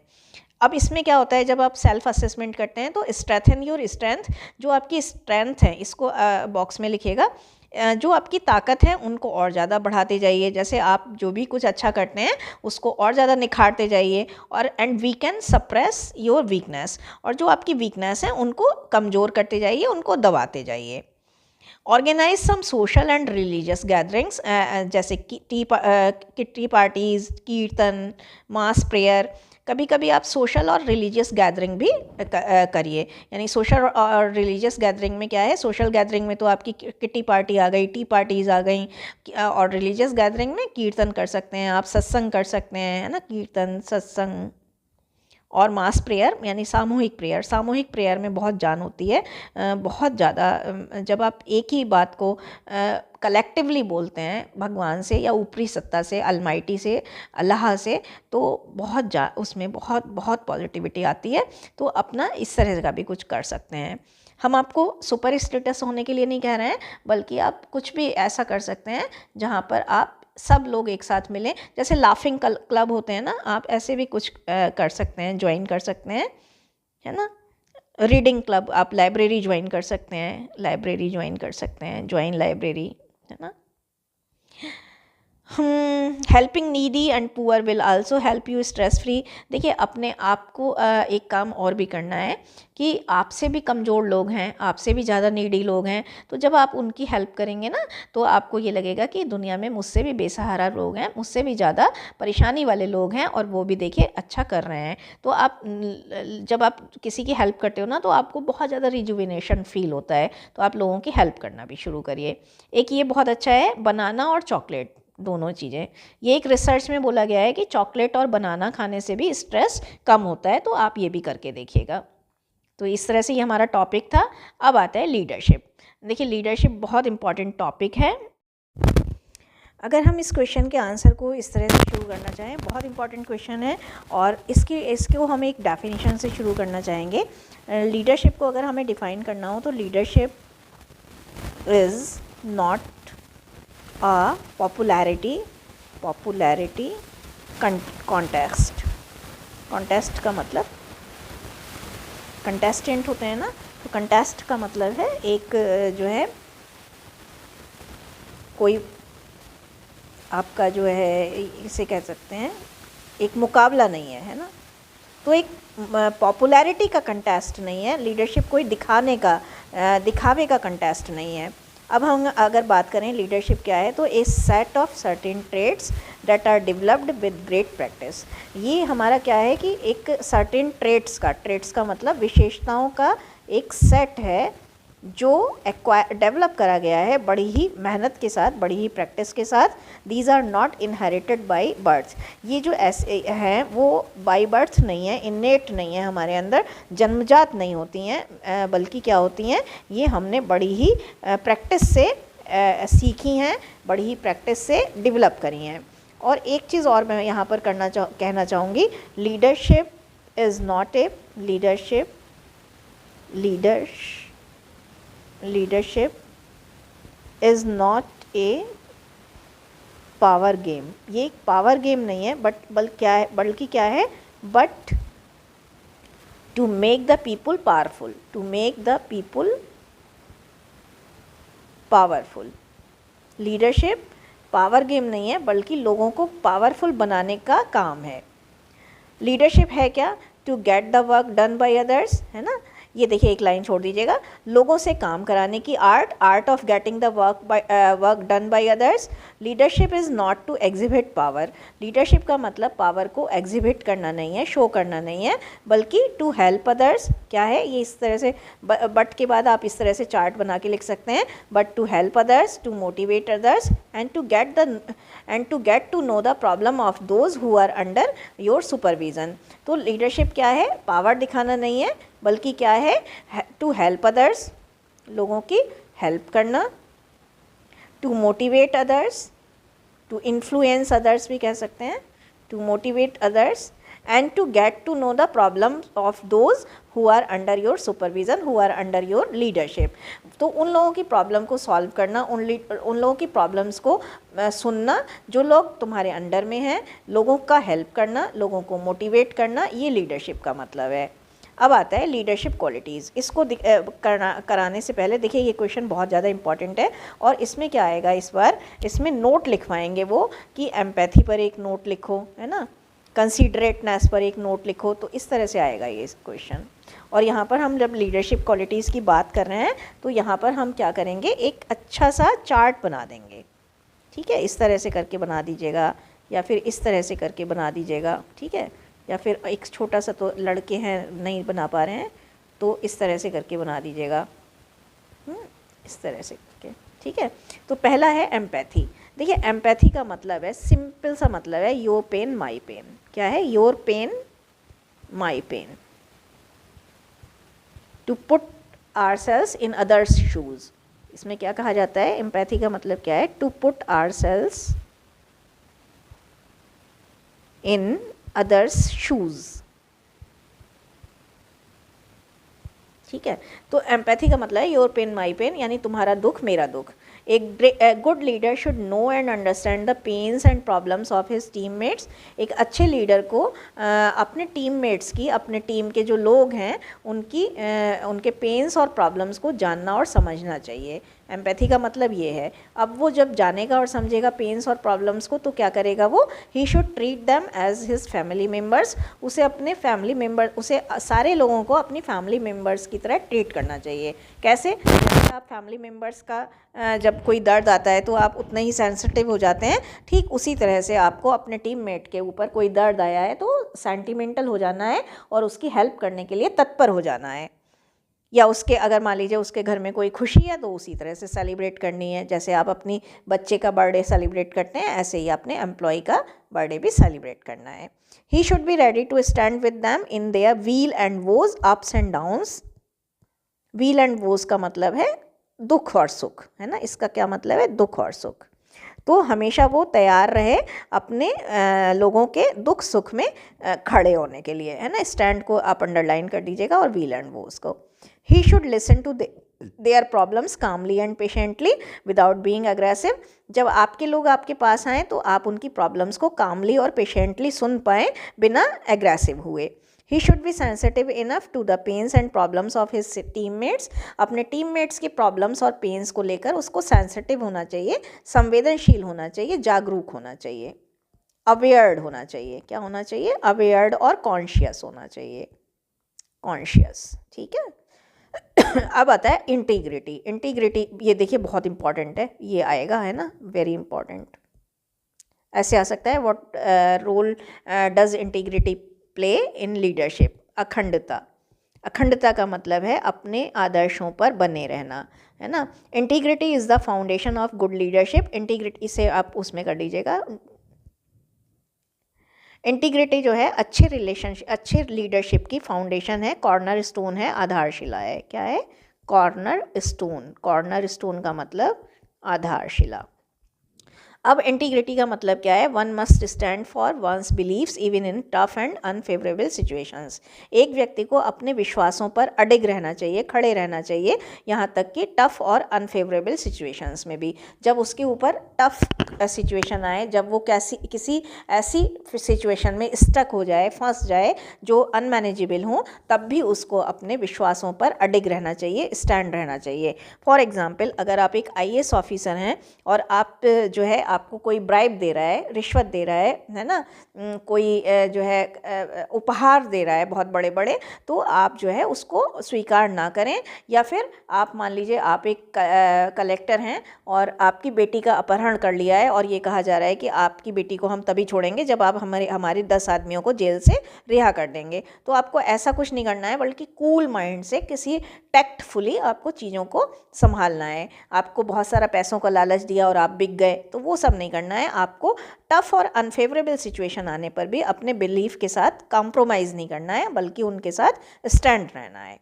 अब दूसरा क्या मतलब? ये तो बहुत ही आसान है। Be honest. ऑनेस्ट रहिए, ईमानदार रहिए, लॉयल रहिए। ऑनेस्ट का मतलब है लॉयल, वफादार रहिए। डेडिकेटेड रहिए, समर्पित रहिए, है ना। डेडिकेटेड का मतलब है समर्पित रहिए। पंक्चुअल रहिए, आपको कोई नहीं भी देख रहा है तो भी आप टाइम से आइए। Self disciplined, self controlled, self motivated रहिए और ट्रुथफुल रहिए। यही इंटीग्रिटी है। तो कुछ भी ना लिख पाएँ तो इतना लिख लीजिएगा कि ट्रुथफुल रहिए, है ना, ऑनेस्ट रहिए, लॉयल रहिए, dedicated, punctual, self disciplined, self controlled, self motivated रहिए। तो यही इंटीग्रिटी है। अब आता है कम्युनिकेशन। ये भी बहुत इंपॉर्टेंट है ना। आगे हम इसमें और भी पढ़ाएंगे कि what is the role of communication for leader. Communication life blood है सक्सेसफुल लीडर के लिए। जिस तरह से जितना इंपॉर्टेंट लाइफ के लिए ब्लड है, उतना ही इंपॉर्टेंट कम्युनिकेशन है किसके लिए? सक्सेसफुल लीडर के लिए। A leader communicate with his team in their tough and unfavourable times. अब कैसे लीडर क्या करता है, अपनी टीम से बातचीत करता है इवन उनके टफ और अनफेवरेबल टाइम आने पर भी, ऐसे टाइम आने पर भी जब अनफेवरेबल टाइम आ जाएं, जब उसके लोग अगर बगावत पर उतर आएँ, उसके विपक्ष में खड़े हो जाएं, तब भी उसको इतना डेयरिंग होना चाहिए, इतना साहसी होना चाहिए कि वो हिम्मत होकर, कूल डाउन होकर अपने लोगों से बातचीत करने का रास्ता अख्तियार करे। Communicate well with his team 24/7, communicate to offer solutions, advice and suggestions। उसको इतना कैपेबल होना चाहिए कि वो 24/7 मतलब हर समय अपनी टीम से बातचीत करने के लिए तैयार रहे, उनसे कैसे कम्युनिकेट करें, उनको सल्यूशन देने के लिए, एडवाइस देने के लिए, सजेशन देने के लिए उनसे बातचीत करता रहे। जैसे मान लो मैंने आपको असाइनमेंट तो दे दिया बहुत बड़ा, बट मैं जब भी आप कुछ पूछ रहे हैं तो मैं नदारद हूँ, मैं आपसे कम्युनिकेट ही नहीं कर रही हूँ, या अब मेरे कुछ आइडियाज़ भी मैं आपको अगर शेयर कर दूँ तो आप बहुत अच्छा असाइनमेंट बना लेंगे। तो मुझे आपको असाइनमेंट देने के साथ साथ आपको असिस्ट करने के लिए, आपको क्या करने के लिए, असिस्ट यानी हेल्प करने के लिए, आपको सल्यूशन देने के लिए, एडवाइस देने के लिए, फार्मूलाज देने के लिए, सजेशन देने के लिए I should always be communicative with you.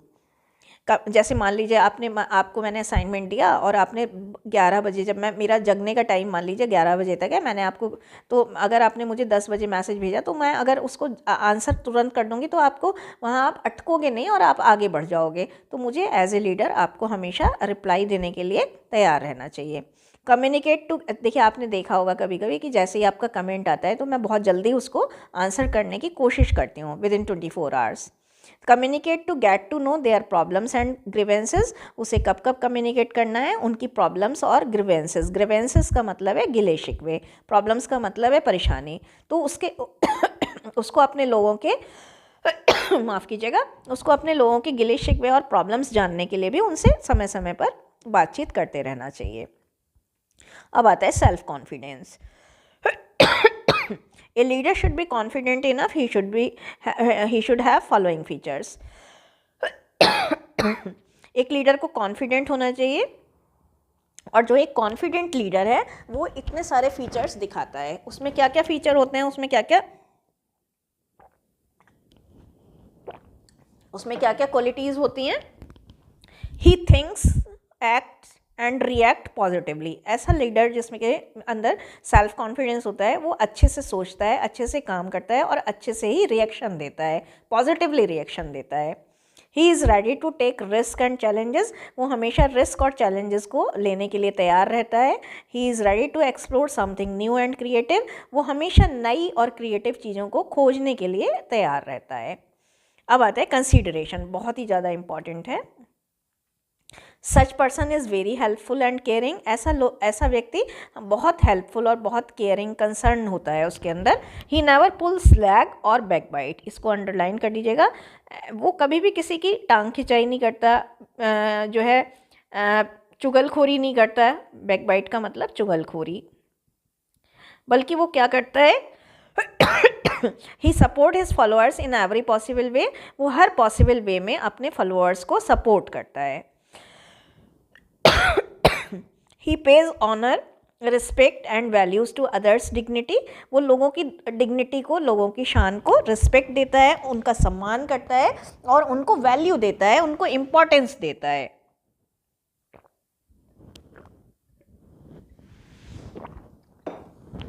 अगला है he is a person of just and equality. ऐसा पर्सन जो है, कंसिडरेट वाला नेस वाला पर्सन जस्ट दिखाता है, इक्वलिटी दिखाता है, यानी न्यायशील होता है और इक्वलिटी में विश्वास करता है। ऐसा व्यक्ति प्रिजुडाइज से भरा हुआ नहीं होता। तो ऐसी ये सारी तो कुछ क्वालिटीज़ थी। अब इसी में एक क्वेश्चन और होता है, ये भी अच्छा है, role of communication in leadership. जैसा कि हमने पहले भी बताया था, कम्युनिकेशन लाइफ ब्लड है एक अच्छे लीडर के लिए। अगर आप अपने लोगों से समय समय पर बात करते रहेंगे तो आपके लोग भी आपसे बात करेंगे, आपको अपने सजेशन देंगे, आपसे अपनी प्रॉब्लम शेयर करेंगे। जब आप जाते ही नहीं हैं अपने लोगों के पास, महीनों में जाते हैं, तो वो क्या ही आपसे बात करेंगे, क्या ही अपनी प्रॉब्लम्स शेयर करेंगे और क्या ही सजेशन देंगे। तो कम्युनिकेशन आपको करना चाहिए, लाइफ ब्लड है। कैसे करना चाहिए कम्युनिकेशन, कैसे हेल्प करता है एक लीडर की to connect well with his team in their tough time, in their weal and woes. ऐसे जब आप कम्युनिकेट करते हैं अपनी टीम से टाइम टाइम पर, तो आपकी टीम आपसे बिल्कुल कनेक्ट रहती है और आपके अंदर आपको क्या करना है कि उनके टफ टाइम में, उनके व्हील एंड वोज में, सुख और दुख में, दोनों में ही उनसे कम्युनिकेट करना है। और कैसे करना है, आपको उनको काउंसलिंग करनी है, गाइडेंस देनी है, सजेशन देनी है अपने टीममेट को, है ना। To inspire and motivate the team in their tough times, specially when they are feeling demotivated and decentralised. जब आपके टीम मेंबर्स जो हैं डिसेंट्रलाइज्ड हों, डीमोटिवेटेड हों, तो आपको क्या करना है, इंस्पायर करना है, बूस्टअप करना है, उनके मॉरल को मोटिवेट करना है। To boost up their morale, to infuse in them energy, strength and spark to take up challenges। अपनी टीम से आपको कम्युनिकेट कब करना है, मान लीजिए आपने बहुत टफ टाइम दिया है, तो आप टफ काम दिया है, तो आपको उनको मोटिवेट करना है, उनके मॉरल को बूस्ट करना है, उनमें एक एनर्जी, एक स्पार्क, है ना, क्या है, एनर्जी, स्पार्क और स्ट्रेंथ देनी है क्या करने के लिए, ताकि वो चैलेंजेस को एक्सेप्ट कर सकें बिना घबराए, चुनौतियों को स्वीकार कर सकें बिना घबराए। टू लीड द टीम, जैसे आपने देखा होगा कि जो हमारे प्रधानमंत्री हैं नरेंद्र मोदी जी, तो जब भी कभी टफ टाइम आता है तो वो देश को संबोधित करते हैं। To lead the team and to encourage them, team को लीड करने के लिए और उनको एनकरेज करने के लिए कम्युनिकेट करना चाहिए। To teach and train them, update them, educate them, है ना, अपस्किल दैम। उसको क्यों कम्युनिकेट करना चाहिए, अपने लोगों को अपग्रेड करने के लिए, है ना, अपने लोगों को अपस्किल करने के लिए, अपने लोगों को एजुकेट करने के लिए, ट्रेन करने के लिए, टीच करने के लिए। फिर क्या करना चाहिए, उसे कम्युनिकेट कब कब करना चाहिए, अपने लोगों को इन्फॉर्म करने के लिए समय समय पर, अपने लोगों को गाइड करने के लिए, इंस्ट्रक्शन देने के लिए क्या करना है क्या नहीं, और अपने लोगों को परसुएट करने के लिए। परसुएट का मतलब क्या होता है, मतलब कन्विंस करने के लिए। To get to know their problems, उनकी प्रॉब्लम्स जानने के लिए, है ना। To negotiate and to take out midway, उनके बीच में नेगोशिएट कराने के लिए, बीच बचाव कराने के लिए और मिडवे निकालने के लिए, ऐसा मिडवे, ऐसा बीच का रास्ता जो दोनों ही पार्टीज़ को, बोथ द पार्टीज़, जो दोनों ही पार्टीज़ को इक्वली सुटेबल हो और जस्टिफिकेबल हो, in which both of the parties feel equally treated, in which both of the parties feel equally justified, in which both of the parties feel equally judged, है ना, जिसमें ऐसा रास्ता निकाले नेगोशिएट करके जिसमें दोनों ही पार्टीज़ को ये लगे कि उनके साथ एक सही ट्रीटमेंट हुआ है। To resolve dispute and to maintain harmony, तो उसको कब कम्युनिकेट करना चाहिए, डिस्प्यूट रिजॉल्व कराने के लिए, झगड़ों का सुलटारा करने के लिए, और ग्रुप में हारमोनी और टीम स्पिरिट को डेवलप करने के लिए, टीम स्पिरिट को डेवलप करने के लिए। To develop team spirit. To cherish new contact, to enrich the bond of relationship, नए लोगों से नए कॉन्टैक्ट चेरिश करने के लिए, बनाने के लिए, और जो रिलेशनशिप के एग्जिस्टिंग बॉन्ड्स हैं, पहले से जो रिलेशनशिप है, उनको एनरिच करने के लिए। अब जैसे मान लो आपने मुझसे दोस्ती करी थी 3 साल पहले, 3 साल तक आपका कोई फ़ोन नहीं आया, फिर एक दिन आपको काम पड़ा, आप मेरे शहर में आए तो आपने मुझे कॉल कर लिया, तो ऐसे तो काम नहीं बनेगा ना, बीच बीच में भी कॉन्टैक्ट करना पड़ेगा। तो इस तरह से ये तो हमारा था कि रोल क्या है कम्युनिकेशन का लीडरशिप के लिए। अब आता है importance of leadership skills. Leadership skills की इंपॉर्टेंस क्या है, तो लीडरशिप स्किल्स इंपॉर्टेंट हैं to get the work done by others. देखिए 3-4 तो हमने शुरू में ही पढ़ा दी थी, और यहाँ पर भी आप डेफिनेशन कोट कर लीजिएगा, है ना। to get the work done by others, leadership actually is a art to get the work done by others। leadership तो आर्ट और स्किल है कि लोगों से काम कैसे निकलवाना है। आपको खुद को काम करना हो तो वो इतना इम्पॉर्टेंट नहीं होता, बल्कि जब लोगों से काम निकलवाना होता है तो वो ज़्यादा इम्पॉर्टेंट होता है। तो आपका यहाँ पर क्या होगा कि लोगों से काम निकलवाने के लिए आपको लीडरशिप स्किल्स इम्पॉर्टेंट हैं। To inspire the team, team को इंस्पायर करने के लिए। To take up challenges, team को इस तरह से इंस्पायर करा जाए ताकि वो चैलेंजेस को एक्सेप्ट कर ले, उसके लिए भी लीडर होना चाहिए कोई ना कोई। टू इन्फ्लुएंस दैम पॉजिटिवली, एक ऐसा लीडरशिप क्यों ज़रूरी है, लोगों को पॉजिटिवली प्रभावित करने के लिए। क्यों ज़रूरी है लीडरशिप? लोगों को गाइड करने के लिए, लोगों को काउंसिल करने के लिए, लोगों को टीम को इंस्पायर करने के लिए एंड प्रोडक्टिविटी और फ्रूटफुल रिजल्ट प्रोड्यूस करने के लिए भी ज़रूरी है। To infuse in team strength, team में स्ट्रेंथ इन्फ्यूज़ का मतलब भरना, टीम में स्ट्रेंथ बढ़ने के लिए, स्पार्क बढ़ने के लिए, एनर्जी बढ़ने के लिए भी ज़रूरी है ताकि वो चैलेंजेस को एक्सेप्ट करें। To resolve dispute, leadership skill क्यों ज़रूरी है? लोगों के बीच झगड़ा निपटाने के लिए, डिस्प्यूटेड ग्रुप्स में जो मतभेद हो रहे हैं जिन ग्रुप्स में, उनमें डिस्प्यूट रिजॉल्व करने के लिए एंड हारमोनियस एटमॉस्फेयर डेवलप करने के लिए। टू लीडरशिप स्किल्स क्यों ज़रूरी हैं? To get to know their problems, उनकी प्रॉब्लम जानने के लिए, ग्रीवियंस रिड्रेसल के लिए, ग्रीवियंस का मतलब झगड़ों का रिड्रेस करने के लिए, रिड्रेसल करने के लिए, झगड़ों का सुलटारा करने के लिए। लीडरशिप स्किल्स क्यों ज़रूरी हैं? लोगों को परसुएट करने के लिए, कन्विंस करने के लिए। लीडरशिप स्किल्स क्यों ज़रूरी हैं? लोगों का दिल जीतने के लिए, to win the hearts of people. To set an example for followers, जब आप अच्छा करेंगे तभी आप अपने फॉलोअर्स के लिए एक एग्जाम्पल सेट कर पाएंगे। तो लीडरशिप स्किल इसके लिए भी ज़रूरी है। पीछे हमने क्या बताया था कि लीडरशिप जो है वो एक पावर गेम नहीं है, बल्कि क्या है, लोगों को पावरफुल बनाने की आर्ट है। लोगों को पॉजिटिवली इन्फ्लुएंस करना है, लोगों को इस तरह से इन्फ्लुएंस करना है ताकि वो आपकी तरह ही अपने आप को सशक्त बना पाएँ, डायनामिक बना पाएँ। तो लीडरशिप एक पावरफुल गेम नहीं है, बल्कि लोगों को पावरफुल बनाना लीडरशिप का असली काम है। एक चीज़ मैंने और भी बताई थी कि क्या बताई थी कि leadership is not A popularity contest. Leadership popularity का कॉन्टेस्ट नहीं है, बल्कि लोगों को के सामने एक एग्जाम्पल सेट करना है। टू मेक द अब लीडरशिप स्किल क्यों ज़रूरी है? To make the people, to make the team powerful, to produce greater outcomes, अपनी टीम को पावरफुल और डायनामिक बनाने के लिए, ताकि आपकी टीम इतनी डायनामिक हो जाए, इतनी पावरफुल हो जाए कि वो ग्रेटर आउटकम दे सके। एक हमारा क्वेश्चन यहाँ पर वेरी शॉर्ट में आ सकता है ये question, what is mental health? Mental health is a state of, state का मतलब दशा है, कंडीशन है, स्टेट का मतलब कंडीशन है। कैसी कंडीशन है? सोशल, फिजिकल और साइकोलॉजिकल चेंज की in order to face undue and unexpected, unfavourable and challenging circumstances. तो लोगों के पास जब अनफेवरेबल और चैलेंजिंग सर्कमस्टेंसेस आती हैं, अनड्यू और अनएक्सपेक्टेड, जिनकी उन्होंने पहले से एक्सपेक्ट ना करा हो, आशा ना करी हो, तो आशा से विपरीत यानी अनएक्सपेक्टेड सिचुएशन आती हैं, उस सिचुएशन में जब हमारे अंदर सोशली, फिजिकली और साइकोलॉजिकली चेंजेस होते हैं, तो वही मेंटल हेल्थ है। It affects how we think, act and react. जो ये मेंटल हेल्थ है वो अफेक्ट करती है, प्रभावित करती है कि किस तरह हम सोचते हैं और काम करते हैं और रिएक्ट करते हैं। Mental health leads to fulfilment. Mental health है अगर आपकी, मेंटली आप हेल्दी हैं, तो इससे फुलफिलमेंट आएगा, यानी आपकी सारी चीज़ें फुलफ़िल हो जाएंगी। जबकि मेंटल डिस्टर्बेंसेस जो हैं वो स्ट्रेस को जन्म देंगे, डिप्रेशन को जन्म देंगे और अल्टीमेटली इतने फेटल हो जाएंगे, इतने रिस्की हो जाएंगे, रिस्की का मतलब इतने डेंजरस हो जाएंगे, हैज़ार्डस हो जाएंगे अगर इन्हें सही से डील नहीं करा गया। ठीक है, अब आता है, ये बहुत इंपॉर्टेंट क्वेश्चन है, कई बार आ चुका है, how to handle stress at work place. देखिए, वर्क प्लेस पर स्ट्रेस हैंडल करने के बहुत ही अच्छे यहाँ पर हमने आपको तरीके बताए हैं, जो आप अगर रियल लाइफ में भी अगर आप इम्प्लीमेंट करेंगे तो बहुत काम आएंगे। और ऐसे जो आपको पॉइंट्स हैं वो कहीं भी नहीं मिलेंगे। हमने बहुत रिसर्च करी है, हमारे बच्चों ने भी इसमें हमें बहुत सारे पॉइंट्स दिए हैं, आप भी दीजिएगा।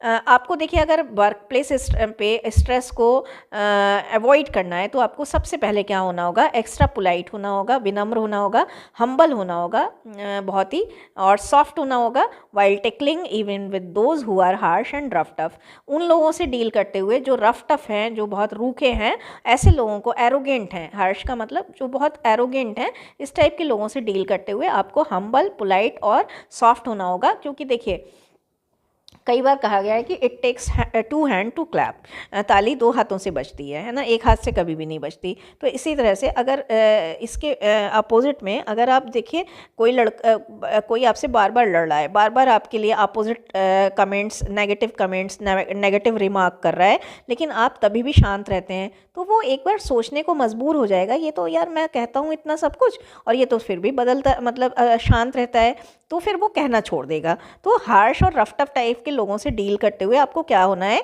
एक्स्ट्रा पोलाइट, एक्स्ट्रा हम्बल और सॉफ्ट बने रहना है। तू कर, कब तक करेगा, है ना।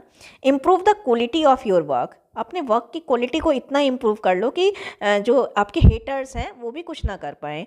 Produce assignments ahead of time, जो असाइनमेंट दिए गए हैं, जो रिस्पॉन्सिबिलिटीज़ दी गई हैं, उनको अहेड ऑफ टाइम, समय से पहले ही पूरा कर लीजिए। और उनको करते समय आपको क्या करना है, क्रिएटिव रहना है, इनोवेटिव रहना है और आउट ऑफ द बॉक्स आपको दूसरों से अलग हटकर डिफरेंटली का मतलब है आउट ऑफ द बॉक्स, यानी कि बिल्कुल लोगों से अलग हटकर आप जब काम करके देंगे तो आपका बॉस कहीं ना कहीं खुश होगा। Try to grab the opportunities that are forbidden by others, वो अपॉर्चुनिटीज़ आप ग्रैब करिए, ग्रैब का मतलब पकड़िए, जो लोगों ने मना कर दी हैं, फॉरगिवन माने मना कर दी हैं, है ना। तो ऐसे काम जब आप करेंगे जो बाकी लोग मना कर दे रहे हैं लेकिन आप कर रहे हो, तो लेटर और सूनर आप भी लोगों की गुड बुक्स में आओगे। गुड बुक्स का मतलब आप लोगों के लोग आपको आप लोगों की अच्छी लिस्ट में आ जाओगे। Avoid the company of those who are irritating and disturbing, ऐसे लोगों की कंपनी से, ऐसे लोगों की संगति से बचिए जो आपका टाइम किल करते हैं, जो आपको इरिटेट करते हैं, जो आपको डिस्टर्ब करते हैं। Do not pay attention to what others say, एक ये भी बहुत अच्छा है, देखिए गाना भी है कि कुछ तो लोग कहेंगे, लोगों का काम है कहना। तो यहाँ पर ये क्या करना है कि आप जो दूसरे लोग बातें कर रहे हैं उन पर ध्यान बहुत कम ही दीजिए। उनमें से अगर लगता है कि आपको सही में कुछ आपका क्रिटिसिज्म है, हेल्दी क्रिटिसिज्म है, तो आप उस पर ध्यान दीजिए, काम करिए, वरना लोग तो कहते हैं और निकल जाते हैं, तो ज़्यादा ध्यान देने की ज़रूरत नहीं है। Be positive and keen to work, positive रहिए और काम करने के लिए कीन रहिए, उत्साहित रहिए, उत्सुक रहिए, है ना। एंथुसियास्टिक रहिए, क्या रहिए, एंथुसियास्टिक रहिए, जोशीले रहिए, है ना। रेडी रहिए, हमेशा ऑलवेज रेडी ना। अवॉइड आई एटीट्यूड, अपना जो आई वाला एटीट्यूड है उसे अवॉइड कर दीजिए, यानी अहम वाला जो एटीट्यूड है, ईगोइस्टिक अप्रोच जो है, क्या है, ईगोइस्टिक अप्रोच, इसको आप अवॉइड करिए। इतने अच्छे अच्छे पॉइंट्स हमने इकट्ठे करे हैं, आपके ज़रूर काम आएंगे। And instead develop you attitude, इसकी जगह आपको यू एटीट्यूड बनाना है। और यू एटीट्यूड जब आप बनाते हैं तो एक टीम स्पिरिट होती है कि सारों ने मिलकर करा है, चाहे थोड़ा कंट्रीब्यूशन हो किसी का, लेकिन सब ने मिलकर करा है। और जब आपका टीम स्पिरिट होता है तो एनवायरनमेंट बहुत ज़्यादा हेल्दी हो जाता है। एक ये बहुत इंपॉर्टेंट है, फॉलो द डॉक्ट्राइन। डॉक्ट्राइन का मतलब है एक जो सिद्धांत, एक सिद्धांत आप फॉलो करिए। Action is our duty but reward is not our concern. Action करना, काम करना, कार्य करना हमारा काम है, ड्यूटी है, रिस्पॉन्सिबिलिटी है, लेकिन कर्म करो लेकिन फल की इच्छा मत करो, जो गीता का ज्ञान है। Upgrade, update and improvise your self with each interval of time, समय समय पर, फ्रॉम टाइम टू टाइम, क्या है, फ्रॉम टाइम टू टाइम, समय समय पर आप अपने आप को जो है अप स्किल करते जाइए, अपग्रेड करते जाइए, अप स्किल करते जाइए। उससे क्या होगा कि लोग आपकी बराबरी नहीं कर पाएंगे। आप मार्केट में अपने आप को इम्प्रोवाइज़ करते जाइए, अपनी टैलेंट को, अपनी स्किल्स को। अपने आप को इम्पार्शियल बनाइए, अनबायस्ड और अनप्रेजुडाइज्ड बनाइए, यानी किसी फेवरेटिज्म मत करिए, ना तो खुद करिए ना किसी, जब आप नहीं करेंगे तो आपके साथ भी नहीं होगा। तो इम्पार्शियल रहिए, अनबायस्ड रहिए, किसी एक के प्रति झुकाव ना होकर सबके साथ इक्वल रहिए। अनप्रेजुडाइज्ड, किसी के बारे में पूर्वाग्रह से ग्रसित मत होइए। Do not follow any shortcut, shortcut कभी भी फॉलो नहीं करना है। रिमेंबर, हमेशा याद रखिए, hard work is the key to success. इसे बॉक्स में लिख लीजिएगा। हमेशा याद रखिए कि जो है सक्सेस की एक ही कुंजी है, वो क्या है, hard work. Do not indulge in filthy politics, जो गंदी राजनीति है उसमें अपने आप को इंडल्ज मत करिए, उसमें अपने आप को समाहित मत करिए, गंदी राजनीति का पार्ट मत बनिए। एक्सेप्ट योर क्रिटिसिज्म पॉजिटिवली, अगर कोई आपका क्रिटिसिज्म कर रहा है तो पॉजिटिवली उसे स्वीकार करिए। एक ये है कि आप जो है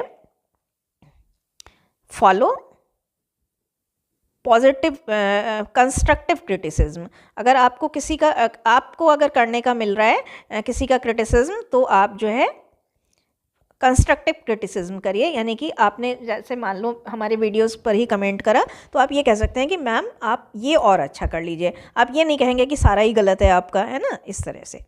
तो ये कुछ उपाय थे जो हम वर्क प्लेस स्ट्रेस को अवॉइड करने के लिए बहुत ही इफ़ेक्टिवली ये काम करेंगे। और इस तरह से ये हमारा पूरा यूनिट था। आई होप आपको यूनिट पसंद आया होगा।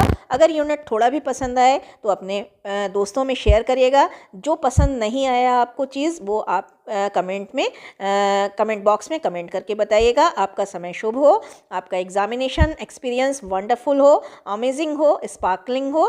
Thank you so much for watching. Have a nice time. All the best.